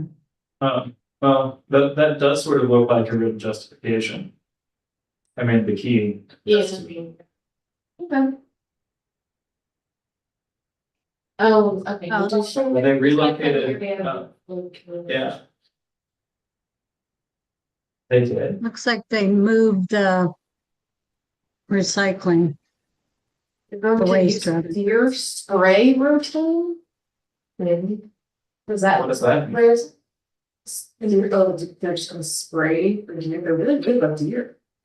Well, what do you spray? All of That stuff. as wild animals can be unpredictable, it is essential to implement a regular deer spray routine to protect all plants. I don't know what it is. Oh, you spray it on the plants and the deer don't like to eat them? But doesn't Well, it it's smell not bad. doesn't it also smell terrible? Smells So, yeah, why would you put that on a public, like, this, what is it? What is it? What is it? Like a deer, There's multiple forms, sorry. yeah, no. There's multiple forms of it, there's pellets, and then there's also the spray, and spray is made of sulfur and scarlet, and there's different types, but it smells horrible. And just don't like it. There's also, it's worth noting, there's types that are like box deterrents, or not, excuse me, they're made with, Like, inhumanely made with fox urine. Yeah. Oh. And it's yeah. quite inhumane, and I strongly advise against using that. What do you feel about deer spray? It's fine if you can tolerate the smell. Okay. But there's the bad kind and the good kind, but the good kind smells. Doesn't really distinguish it, but. Exactly. Do you have to be a certified applicator to use it? I don't think so. No, It's over the counter. It's Yes. hard to store stuff. I'm a Smith landowner, I've seen these like a spray bottle that just says like deer, it's just, yeah. It just smells terrible, so I'm confused why they're gonna just, I guess, spray it on everything near these people's homes, that seems kind of, It's ambitious for them. They're probably just saying this to, yeah. and once they spray it a few times, like, we're not gonna do this. But, I mean, is it worth commenting on just to make sure they don't lose the aforementioned like fox or coyote urine type of deer repellent? They're not suggesting they are, but. Yeah, I guess just because it doesn't clarify which kind it is. I think they're making a good point that they need to protect the plants as they grow, and that I think the tenants will complain if it's unpleasant. Leave it to them. By the way, here's the changes. Refuse and recycling area relocated, tree removals at new refuse and recycling location. But that was the downfall. So I got a tree staying farming for refuse and recycling. Well, Thanks so for we're- listening. Penny wall adjusted at previous refuse and recycling area. Stair added, retaining wall extended, back patio added. But did they enlarge the area? For the recycling and trash?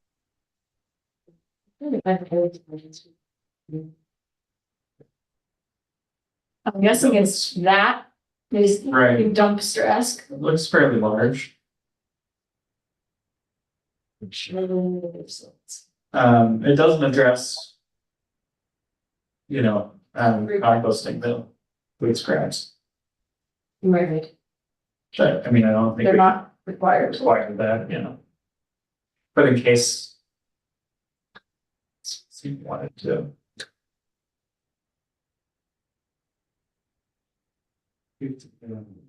Yeah, someone might, but hey. I have the old. It's, well, what was your word about their, what was your word for the? I'm not saying it. Oh, I forgot it though. Okay, it used to just say lawn. I'm not using it in public anymore. So the old plans, that circle was just lawn. Okay. So that, that's That's just. true. And, Oh, and the, Oh, these locker area? yeah, the unwashed that area was just lawn.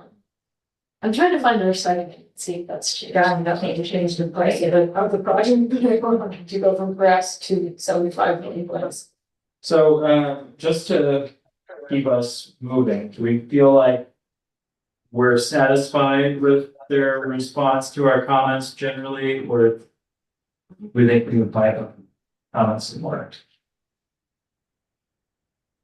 It's fine. There's no tree, but. Minus, yeah, that's honest. I mean, like, can it be a tree where they had the old thing? Where's that? I don't know what they're gonna think. I think that's what he said, it's those two things are.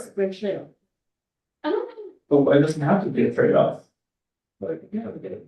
What was the old one? So, yeah, well, the old one was just lawn, but is this all that there was? For the recycling, like, Yes. That was it. but isn't that kind of similar to the size and everything? It does look like it's the exact same size. This seems like it's 3 parking spots big. Yeah, the other one was up in the. Over to the left side, if you can just If you scroll, but just past the bike rack. it was in that tucked corner was where they used to be, but it looks like they just moved it, but it doesn't look that. I mean, it doesn't look that substantially bigger. Yeah, so it looks almost like the exact same size. It looks like they just here. There's not really. Well, Nice, good, that's fine. Well, Same. you could give them the benefit of the doubt and think that they're going to be reducing the waste. They gotta get out rid of it somehow. I guess I'm just wondering why they, like, maybe they moved it to the wall to increase the size of it slightly. To be with that one, so. It's just a standard, image of 2 dumpsters, and my point was that if they're gonna source separate, then they need more than 2 dumpsters. Right. But I guess they can go with a private hauler that has commingled. Yep. And Yeah, there's no place for food waste. Yep. and the city doesn't pick up from, They would pick up from something. yeah, something like this, okay, so they would have to go with a private hauler, and the private haulers don't require source separation. Most private haulers do single stream. Right, Wow. So. So the size wouldn't really matter, if it didn't really matter that it was from the wall, then it did be avoided then. Yeah, I mean, okay, but if they needed to scale up, they could add another system right here. I see, Right. Okay, I don't think. so my question is, should we ask them to put in the tree they removed from that site? At a different site on the property, or can we just leave well with them? I mean, will the urban forester comment on that? Does he comment on any trees supposed to be removed? I'm not really sure. I think they need referrals to plan. I mean, but I guess we could, Also, is it an existing tree to be removed, or is it just a planned tree that is now not planned? I think it's not planned. Right, so it's not a tree being removed. then I don't think It's an enlarge of plants subbing a single tree. it's expensive. Cool, so then, are we good to move on from this, without I think any so. comments? Okay, The Great. deer, I'm okay. the deer can be left to, the deer from the public, they'll do their. um. Kevin, you mentioned the head brickyards, so, Oh, yeah, they approved a special permit last month with conditions, including the floodplain permit and flood overlay compliance. And public access is to be continued. Yeah, it's not on the agenda, Yeah, it's done, provided, So- complied with the conditions. great, so we can take this one off our agenda. Yeah. take which one off? 200. But, So are keeping Boulevard and Furnace? well, they're both still going to the planning board, right? Like, they're still going review, yeah, so. I think one of the problems with Boulevard is it's trying to plan too much in too small space. It's a big difference. And I think, yeah, that's the sense I get from looking at the video as the planning. All right. 615 Broadway, Not on this month. okay, so let's, I think we should consider starting to look at that slowly, because it could just pop up at the public hearing and, you know, the whole thing. Given the time, do we want to say that the next meeting? Yeah, yeah. Yeah. All right, I'll look at that for 16 as well. Okay. We did, We did the other, I think we covered the others with the, you mentioned Fields Court though. Is that or on the agenda for the planning board? discussion only. Okay, They did submit some plans, so that would fall into the same category, the 615 Broadway, to take a look at it. I have a more general question on these sorts of things, so, I remember there was public comment last time. Where someone. I think had concern over how the planning board was interpreting the updated zoning code in terms of like urban density and the like. Would the CAC have a role? I don't think we have a role in advising the planning board how to interpret the zoning code, but I think that's sort of. Advisory board that advises the city on environmental matters. Okay. It's not typical that this board advises other boards how to do their job. It's Right. more like advising the city how to do our job. Got it. But I mean, I think that if it becomes a recurring issue, or we as a board recognize that with projects where this is like a recurring thing, where this got to our attention, maybe we can review it further, but. If for now. It's fine. Okay. I just wanted to check, because I know some about that up last time, and I wasn't sure how we were. Yeah. Yeah. and then pardon me for jumping around, did we talk about Furnace Street? Not yet. I mentioned briefly at the beginning that there is an update with a presentation to happen on Monday. Oh. I don't know if if I recall, our primary comment about this was about stormwater and permeability. I can. Doing access. Me. With no primary citizens. I think this is actually why I brought it up, because there's a letter in there from the city of, Kingston's Office of Housing. Talking about the zoning to a letter to the planning board about the zoning. So I think I was curious about On that. furnace or on bowl? On Ferns, On furnace. there's a communications plan board, which.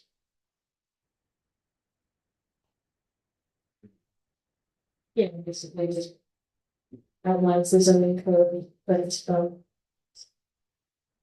That's, yeah, I mean, that's what his presentation is going to be. Then, Chief Warren, transex on anything and responding how this fits into it. Whether people agree with that or not, is a whole different Right. subject, but that's what his presentation is going to be.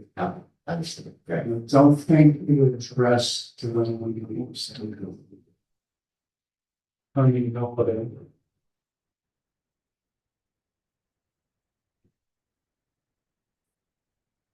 You know, not in the past, Yeah. size of the town.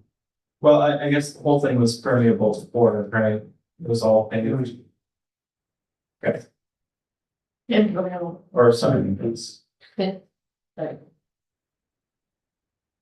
it's indicating it's going to, ongoing maintenance, including but not limited to, addressing city neighbor and tenant concerns promptly. Exactly what that means.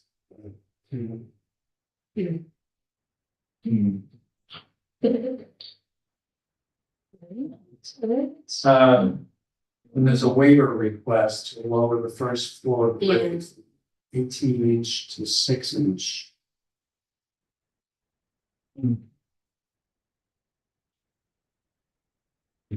There's a drawing that's, it gets all the way down to the bottom. I think it's like, There's a lot of public comments on this. no. I think that's why there's so many. In the proposed site plan for July in the PDF, it does show grass area with reinforced parking. So it's kind of permeable pavers, is my understanding. In the rear of the building, which would be a dramatic increase from what's there now, which is all asphalt. In the updates of July plans. Yeah, Or achievements. July meeting. they, Up. did they not also have some kind of cistern? In the previous plan, something that would capture some water? And sequester it for a time? I remember that. That's It's like a drain. yeah, I was like this. Oh, well, I think, wasn't there a thing about drainage that they were trying to get around paying that tax? By having it, well, that was, Area that was with- for green space. oh, green space, right, It was a Parks and Rec slush fund. cause they, right, cause they had that grass area back, and I think, That's I not- take offense to that. Was that actually since? It started purple to be purple.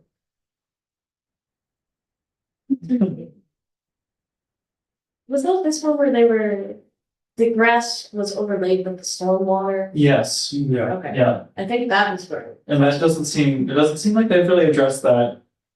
Right. Unless it's down there in the front, This? yes. Oh, bank storage now. It should be on the other side of the building, Oh, was it? yeah. Hmm. It's green. Well, the July plans there, it says grass area with reinforced parking, like. Okay, so maybe that's out. It should be noted though that that grading section is only happening that way in the front if they get a waiver. If they're not getting a waiver, it becomes a ramp under this person's window with mini grass. Huh. Right. But I think Ben has a point that they, in grass, they put is better than one's curved there.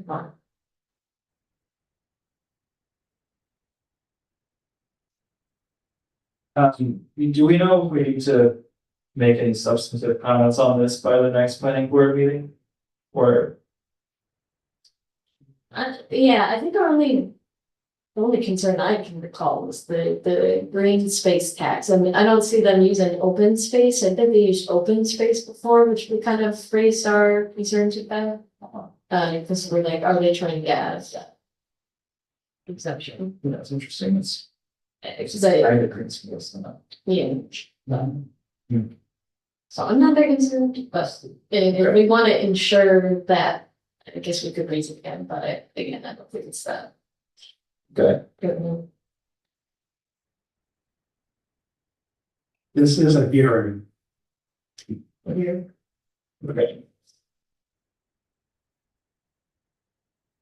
So it's a hearing. That means we should make any relevant comments before then. I don't think there's an absolute deadline. Okay. usually they close the public hearing, you know, continue the matter. Written comment or something, because you could, we would come up to the next month, but if you want to be on the safe side, we could do it. Do we have any comments we want to make on this site? Okay, I don't. great. Then I'm gonna move us on and maybe we can do sort of speed through our items here. Yeah, Native plantings and pollinator gardens. I was asked to look into opportunities for this, and I sort of came to the conclusion that we've already prepared our list, which I think is our main goal with this initiative. So I think if we were to do anything more with this, it would just be outreach, for education by getting the word out that the list is available. I see that the postcards here. Are we placing them solely within the city hall, or can these be placed anywhere? We have a lot more, we can go, these two stacks can be placed here, this can be divided up to go to other places, we could bust into the box and go to the library or wherever, and I just have failed to bring them every time. Yeah, So let's take some now and put them here, but does anyone, if you have an idea for a space that could use a stack of these, and by the way, members of the public, we have these really cool postcards that we developed that have on the back a QR code to take people to a native painting. Yeah, look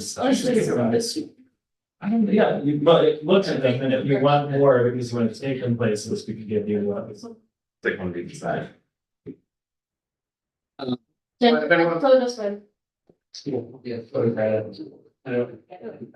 Yeah. But if anyone wants to grab any more stacks before I leave today and bring them to whatever location they want to, we should grab it, right? Sorry. Yes, please. We're not gonna jump with the ball. Are we suggesting? All, no, we'll leave a big stack, it's not over. Sure. So, yeah, honestly, I think it's just outreach, spreading these postcards, but I don't think there's any major initiatives unless we want to be very proactive, and I think we have other things Yeah. on our agendas. Well, this is a really great resource for every other time we're tabling or going to events. I think we just continue to send. Sounds good. Action on wetland preservation. You did mention you might want to talk about something relating to. I think this is a long-term thing, but we could around the idea of with the DEC regulation being pushed back on city wetlands or wetlands in natural boards, introducing similar local legislation with protection. Yeah, can I say, so, a couple of the other municipalities in Ulster County, Marbletown, I think Rosendale and the town of Olive are.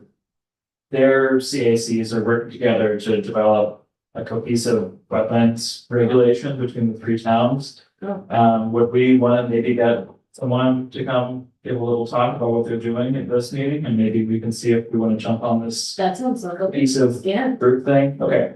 I'm gonna look and see if anyone's interested in coming to talk with us. Okay. And then maybe this can lead into something. Yeah. Okay. I think that's smart to have our own and maybe some more DEC shenanigans into. Great. Neighbor notification. Emily, anything on the neighbor notification pesticide front? Going once. Going twice. Sold. Okay. And Laura Perez did not make it today, Yeah, but will. if she reaches out to me, I'll let you guys know. Great. So, oh. Emily, any updates on neighbor notification? No. No, I wanted to know if you thought from what I reported last week by email, whether or not we wanted to proceed with anything besides, checking the stores to see if they put their signs out and making sure that the applicators write legibly on their little yellow signs and remove them in a timely fashion. And possibly letting homeowners know that they also need to put the signs out. But I don't know how to do that last one. Yeah, maybe we don't need to have Or on our action website. items. Maybe we don't need to have action items right now, but I think those being our steps going forward makes sense. And these two have a sign out, we confirmed, right? So Yeah, Just my partner and I, we've done a lot of work on our garden in front and our neighbor directly next door, right next door. I've seen it multiple times spray a lot of Roundup that drives me crazy. yeah. And a notification is not gonna do anything, I guess, but other than just being aware of it, but More outreach. I'm just trying to contribute to this a little bit. No, no, This that's is something that just like really does upset me because we work really hard to stay avoid all those things and drift, who knows? I would like to know when it's gonna be around and when it's gone, or hose it down or something, but it's just, anyway, I'm just, contributing that. Let's say the worst case scenario. Yeah, it's sorry. Yeah, I think So that I was think- Dallas. If they're spraying more than 100 square feet, they do have to follow the law, Okay. which is to put the signs out. Awesome. Yeah, So, well, that shows that people could be. And you wrong. can call the health department and ask them and report them. Okay. If Well, you- but I've been mowing it down or rebinding it myself so that he doesn't. There's other That's actions. but how do we scale that? Yeah. We just need a bunch of Dallasons around the city.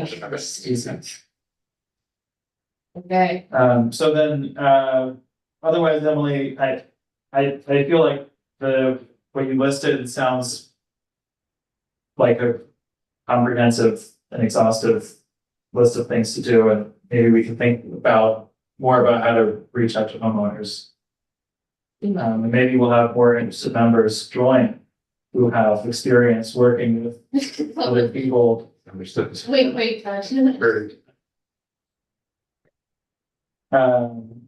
Then on to new business, you did Conrad, we can pass over the Jonathan's items, so we're on to CFA applications. Well, you don't want to take an action on his items even if it's not here. Yeah, I was gonna ask, should we? I think he wanted us to pass that proclamation, so I think we should at least briefly discuss it. So. My understanding was that he wanted us to do this proclamation and. Ask the common council to pass this proclamation in order to get us funding. For a bunch of projects he seems to have in mind, but I think until we see those projects and understand how this proclamation could get us that funding for those projects. I don't really see us doing this yet. But, and those are my feelings as well. This would be under the legislation. Birds. Yes. Yeah, that's very- It's for the city, and then the Osprey Nesting project, I feel like we should talk about with them. Yeah, I'm not sure the specifics on that, so I think we just need more information, so I suggest that we not move this forward to the common council at this juncture. So, Great.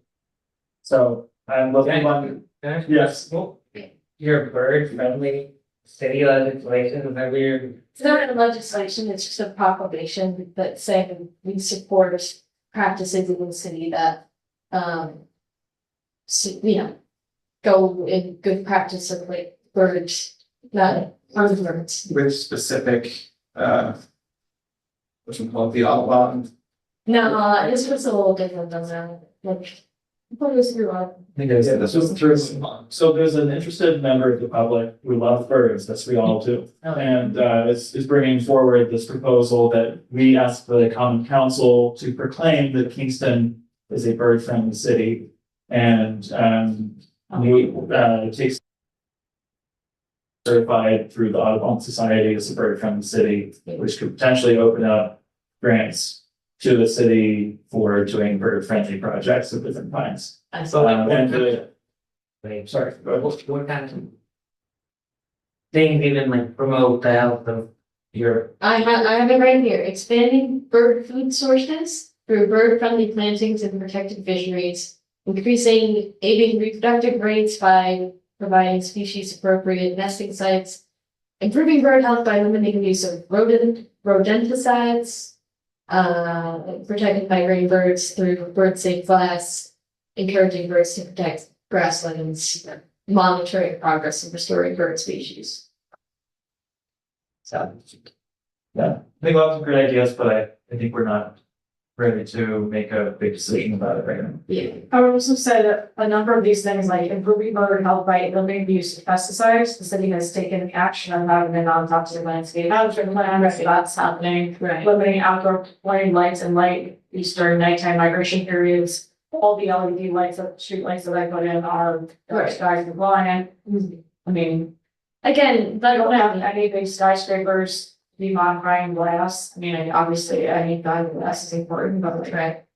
Again, I don't think this is necessarily important that we do unless it leads to some kind of funding and leads to like, oh, this bigger projects he seems to have in mind, but I don't understand the specifics of that and what his vision is for that.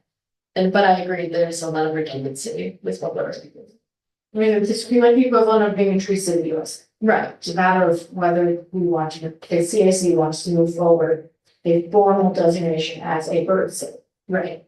I think the last time we spoke about it, it sounded like I don't know, did we did want to move forward, but we didn't know what exactly that entails. I think we asked a lot more questions as to the specifics of what it was, what it The meant. program, yes. Yeah, like what Audubon requires. Well, because the tree city, it has very clear benefits and it's a very clear program, and the bird city is not in my eyes, and I wasn't clear on what it entails first, so I think we were wanting more clarification on that, and because it's not here, Yeah. we can't. So let's, it's okay with everyone, let's move on, because I think we do have something we need to vote on for the CFA applications. Yeah, what does the CFA stand for again, and because. Consolidated funding application. All right, so, just getting kicked to me, so every year, state opens up a program, this is new-ish in the last decade, called consolidated funding applications, which basically means that all of the state agencies put out all of their grant applications at the same time. And it's consolidated funding option. They're always due in the summer, and that's great for those of us who like to write grants in the summer. And so Zero in the last 10 years has applied annually for CFAs, and almost all the projects that you see happening at this point are because of CFA funding. Right. It's extremely valuable and extremely important in the portfolio of the administration.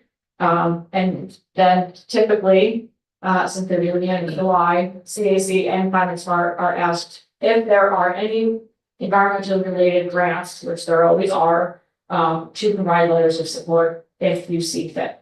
So there are two out of the grants that are being applied for this year are environmentally focused. And so there are two that are in the packet.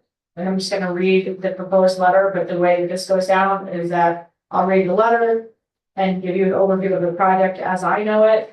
And then you will either vote yay or nay on writing this letter of support. And then typically Emily or somebody takes the draft letter, fills in the information, gets back to me, or Ruth Ann, who is the grants department director, within the next week, because they're due at the end.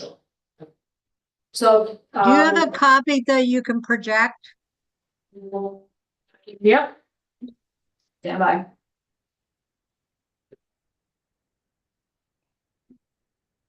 Yeah, that makes sense, that's fine. So the CAC does this, okay? Yeah. Yep. That's your meeting now, you might think, am I the person who wants to fill in the blanks here? There's a lot of. There's a lot of burden on that. But coming up with the reason for supporting the project is a great. All right, so we'll do solar array first. Oh, didn't changed it. How do I switch to that? You might be able to drag it from one screen to the other.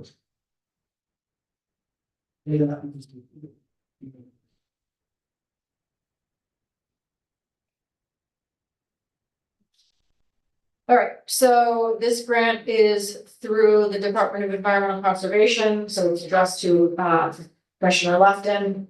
It is a Teak Stadium solar array project, so just an overview before I read you this letter.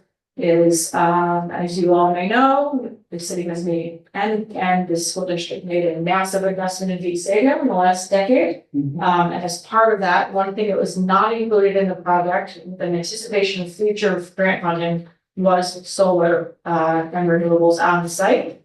But 2 of the buildings were built solar ready.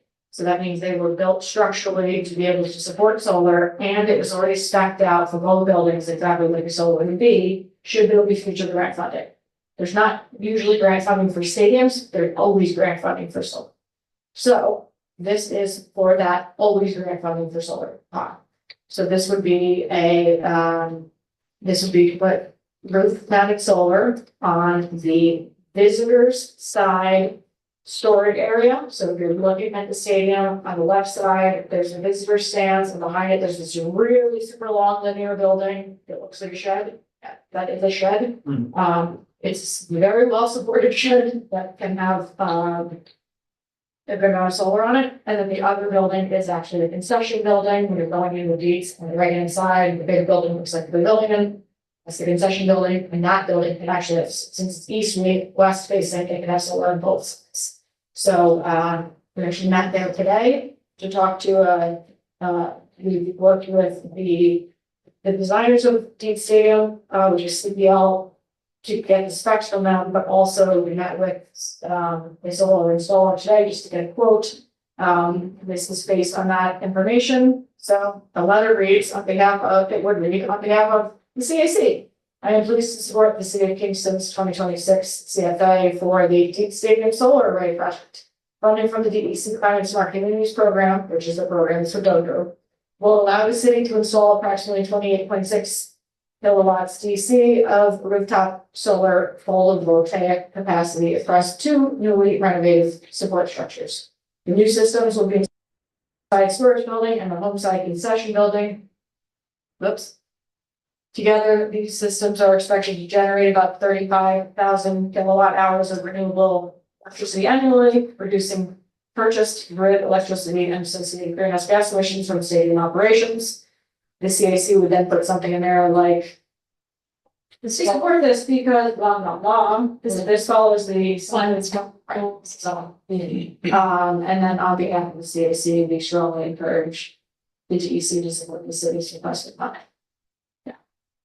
So this came up in council with another alderman who was very concerned that there was no infrastructure built for this project. And I was fairly certain that there was, so they weren't going to like tear up the parking lot. It's ready to go. It's ready to go. That's great. Okay. I make a motion that we send this letter out. I second it. All in favor? Aye. Thanks for Wait, keeping any us- discussion? Sorry, Brendan. Yeah, it's on existing buildings that have already existed and they were built solar ready. Nothing is going to change. Right. So according to that was shared with the other meeting. All right. All right, so the next one is Alder to Commissioner Lumpkin, also the DEC. Wait, don't we have to vote? They voted. It's done. How do you vote? Oh, okay, sorry.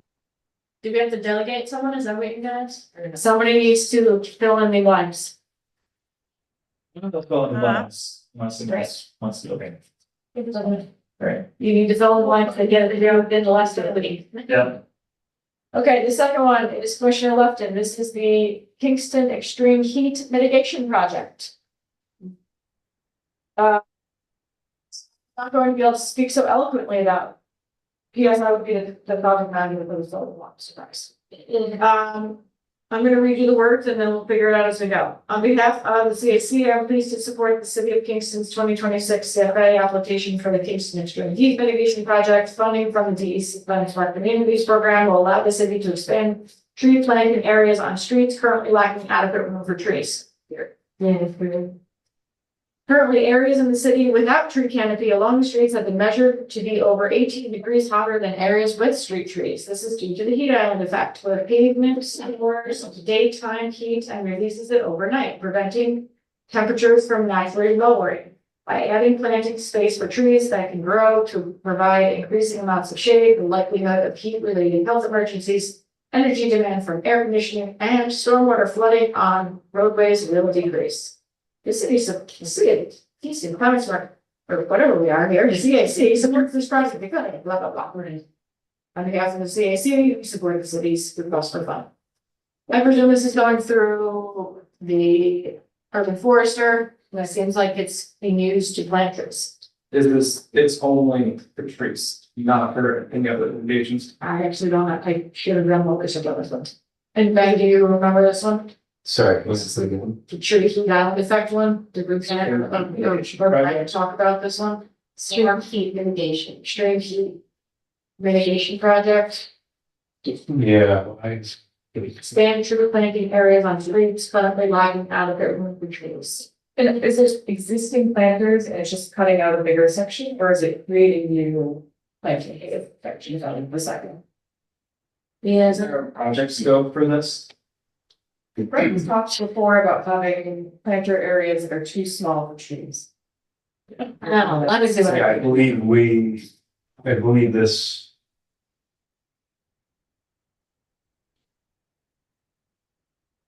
So, By adding planting space for trees. It sounds like making a big. Right, yeah, Which I guess, I support.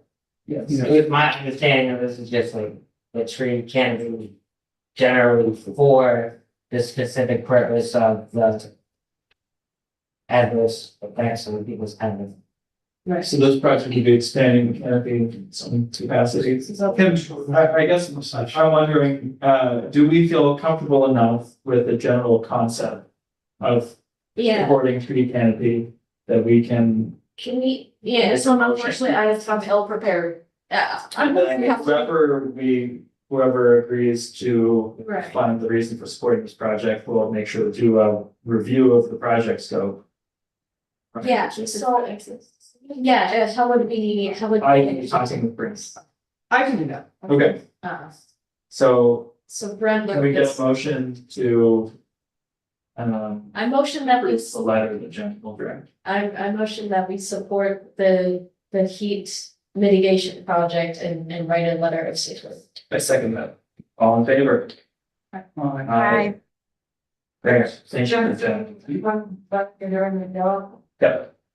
Thank you, everybody. Right. Okay, city non-toxic landscape management plan, CAC role. You provided great book notes on this.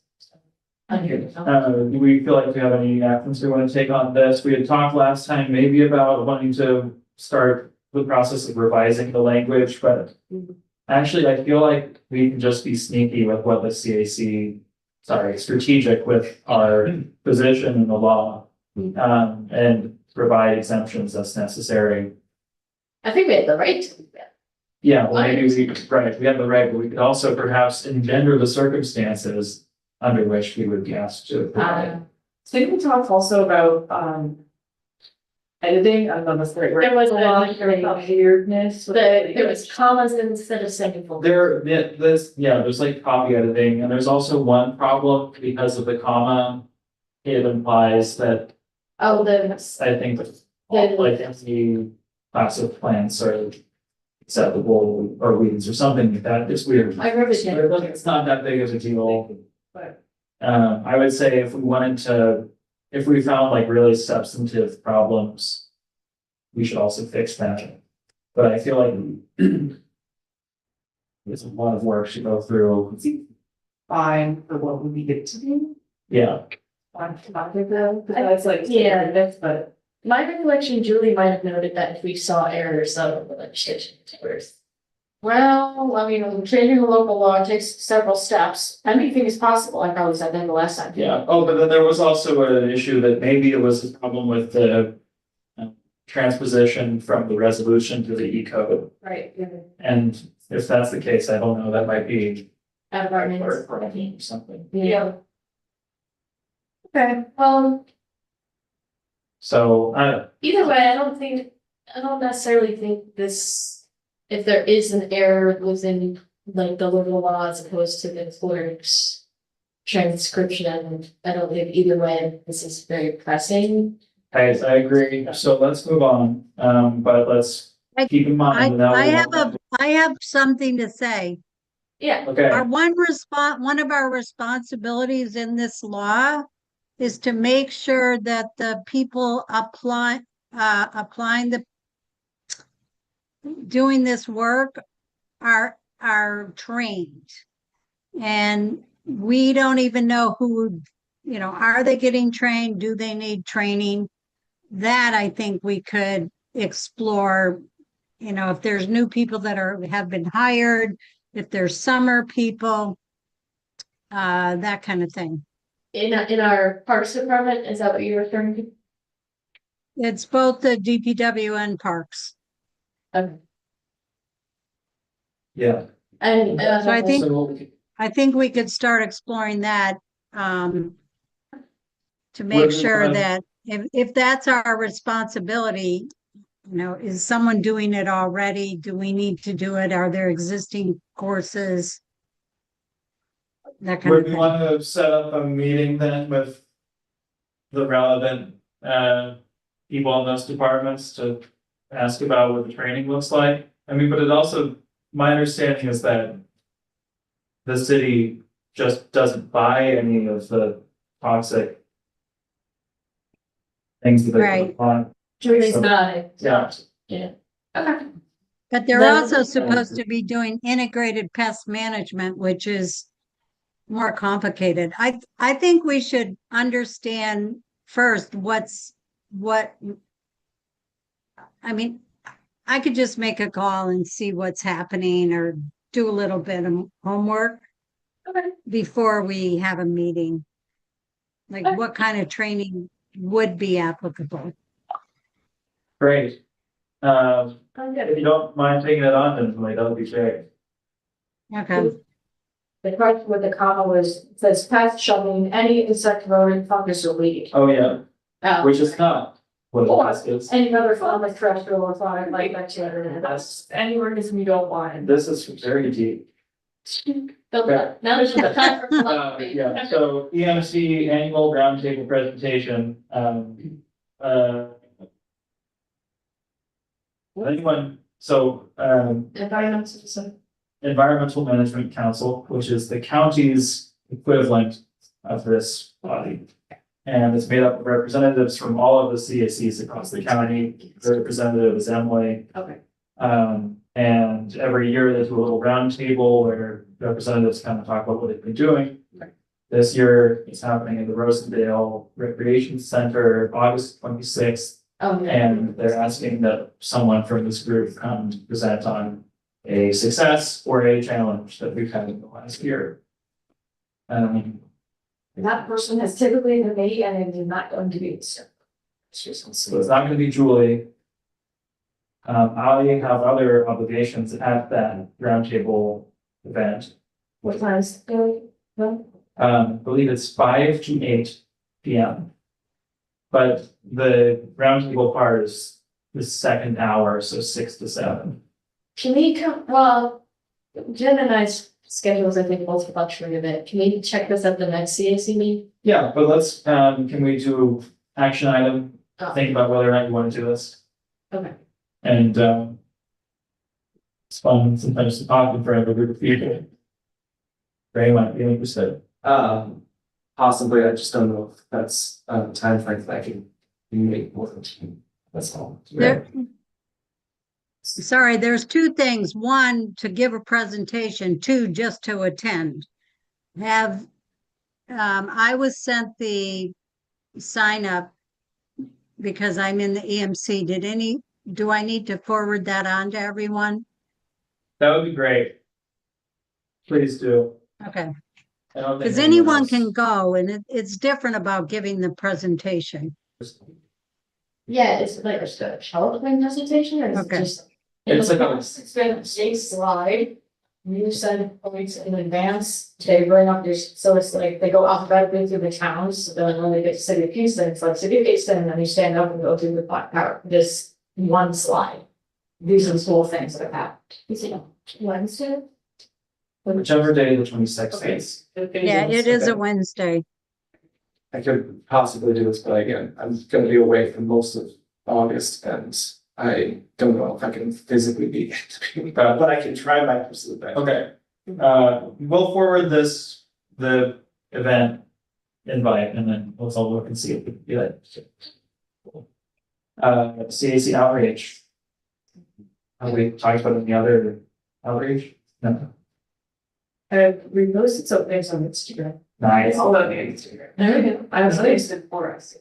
Does the public have to follow the CAC on Instagram? It's not this. Cool.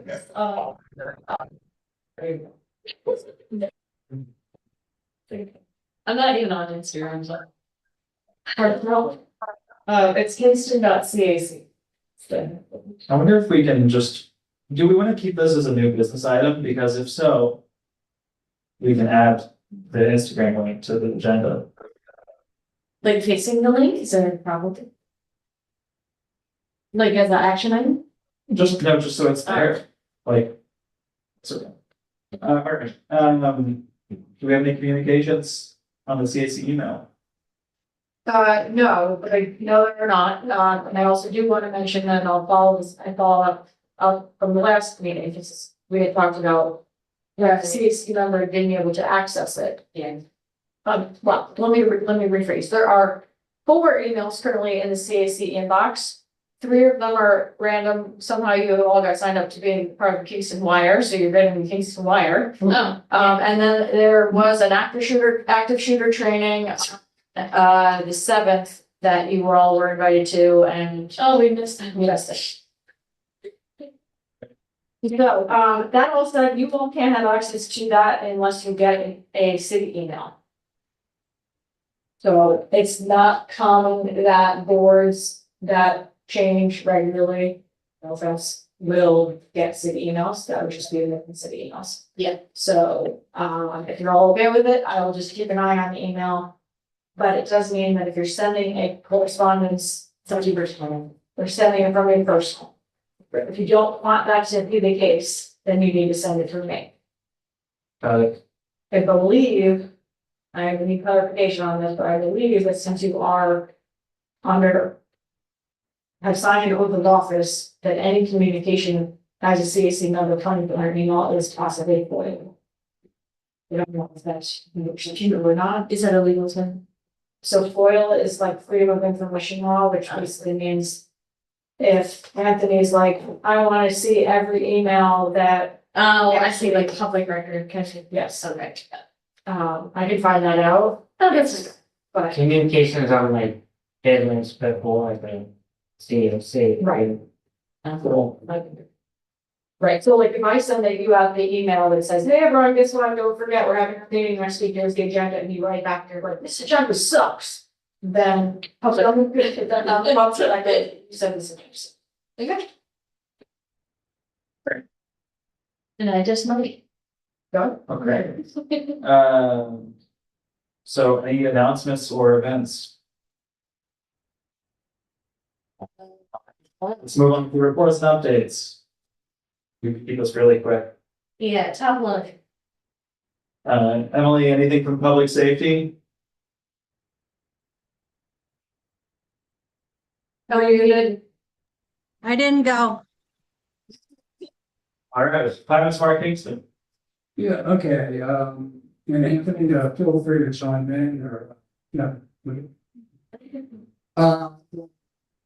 gonna focus here on, full Shuttle Range report on city operations, for electricity source. I found something that I didn't realize, regarding grid source, over half the energy is sourced from natural gas, but a quarter that's sourced from nuclear. Oh, I didn't know did that. Did you know that, Anthony? Yeah, that's what's called the Senate one. So, and there was a lot of technical data, but getting to line, Yeah. it's not the technical data. Yeah, these central Hudson accounts, and how many megawatts, and so on and so forth. I think we'll leave it at that for the moment. Battery storage was discussed as well. That's going to be for the zoning working on what happened over there. Yeah, I think I remember we. That was last Friday, I believe. So, I had an update on that. Right. So let's move on. PMC, anything, Emily? Yes. Yeah, that's why Tom Conrad came today. Tom gave this presentation to the EMC, the same one, so I asked him to come to us so that he could explain it more. And other than that, it's really hard. I had to attend remotely and it's very hard to hear anything. But Brendan might be able to fill you in on anything else. They did discuss the roundtable. Anything else? And that was, I think, all of it. Community Preservation Advisory Board. I was not there. Can you read me? Well, Way easier to have. As always.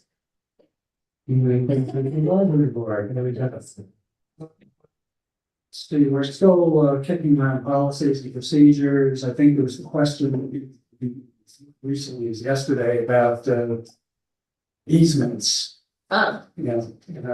Conservation easements, and whether the city would have to hold it. And then the fee could be donated or interest or vice versa. That's to be continued. Those are legal details there. Took an initial look at 515 Burnett tree application. Which will be followed up on next week, next meeting. And given the time back here, I think we're going to put too much further into it. Other than management stewardship fund allocations were discussed. Great. Kingston Organics. Oh, my God, no one runs on the edge of their seats, because I certainly am. So the buckets are in. Yeah, that's right, so good, actually. Yeah, they're green, so they are. Is it natural green dye? What's that? Was it a natural green dye? It was a chromium. It was glass flushed. And I was told that the bucket and the lid were gonna be super color greens, so I'm expecting like Kelly and lime, and they're not, it's like Kelly and Kelly. One. So it's Absolutely. difference, you won't be able to tell. Either way, since we announced that the buckets are in, 200 more families registered. What? Just since announcing the buckets. And I expected the number to double when we put them on the streets, but just 200 more registered already, so we're up to 870 families, 2,000 plus people have registered. That's so Which awesome. is nearly 10% of our city choosing to do this for fun. That's great. And we've diverted 108 tons already, not even using buckets. However, my trucks are sitting about an hour from here waiting, and my EV charging station has not been approved or connected with section ones yet. So keep waiting at the edge of your chairs. And week before of July, we gathered 1 ton of food in that 1 week. I heard me sweet in 1 week. Right? 1.7 tons in 1 week. Which means people throwing out a lot of watermelon rice. Wow. And ribs. Yeah. So I don't have a date for starting, and every month I tell you, by the next month, we're gonna be starting, but at least I know how the buckets, and that's good close, that's Is that the holdup is the charging station? the charge, I have to have all 3 things in mind, the buckets, the trucks, and the charging station. The charging station is done, but it's not interconnected to the simple hubs yet. The trucks are ready, but I can't have the trucks here until I have the charging station, because the trucks only get 70 miles to the charge, and it's like 60 miles away from where they're coming to here. And we can't have trucks arrive and then not be able to plug them in. It's always electric vehicles, electric garbage trucks, which is like the first in the whole state. And I can't start without the trucks because you don't have enough DPW trucks or staff to start without until we get the trucks. You gotta get electric tow trucks to bring the trucks in. That's possible, but once they get here, I still need to, in order to just do the run, I need to be able to plug them in, and the charging station are gonna have to be myself. So But still, This is one of these like Julie with the authority until someone says we're ready to go. yeah, And we have the buttons in next. We're there. And in fact, there's lots and lots and lots and lots of families are getting excited about yeah, it's not great, news, so it is.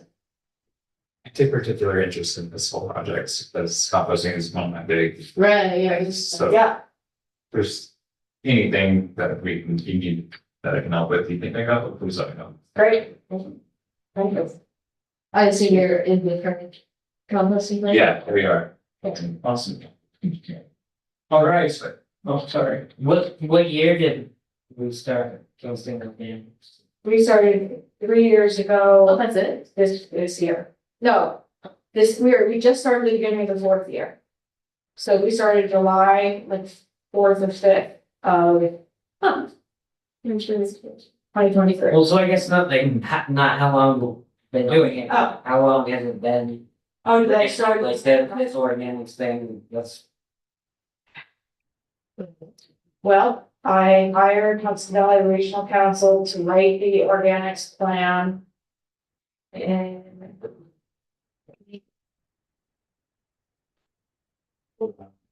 Oh, to get it, I see. That's basically my entire life.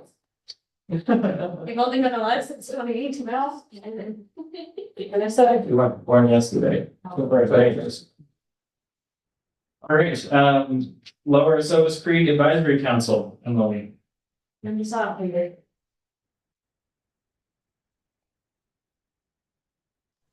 You're, We're gonna have a meeting next week, but there was the first. The monitoring of the ASOPAS, they had the first day last Saturday and they are gonna have some others. So I guess they kind of trained everyone, at Marbletown. Um. And, anyway, and then our meeting's next week. great. So can I get a motion to? We go. Oh. We see if we forum at the next meeting first. Okay, Oh, that's, in August. It would be August 11th. and then, Okay. Yes. Okay, Yes. I can attend. All right, so is that quorum? Uh, August 6th? I can send, yeah. All right, so we have quorum. I can send. Everybody can come. Oh. Right. No, I can't actually. I was looking at we turn around. Great. Awesome. Thank you. Okay, we'll all be here. Going to adjourn? I'm oh. I can generate, I think, All in favor? I. All right, Aye. meeting adjourns at 9:14 PM. Thank you, everybody, for your patience. This was Thank you. busy and long Bye. meeting. Thank you. Bye, Emily. Say, I know the shit.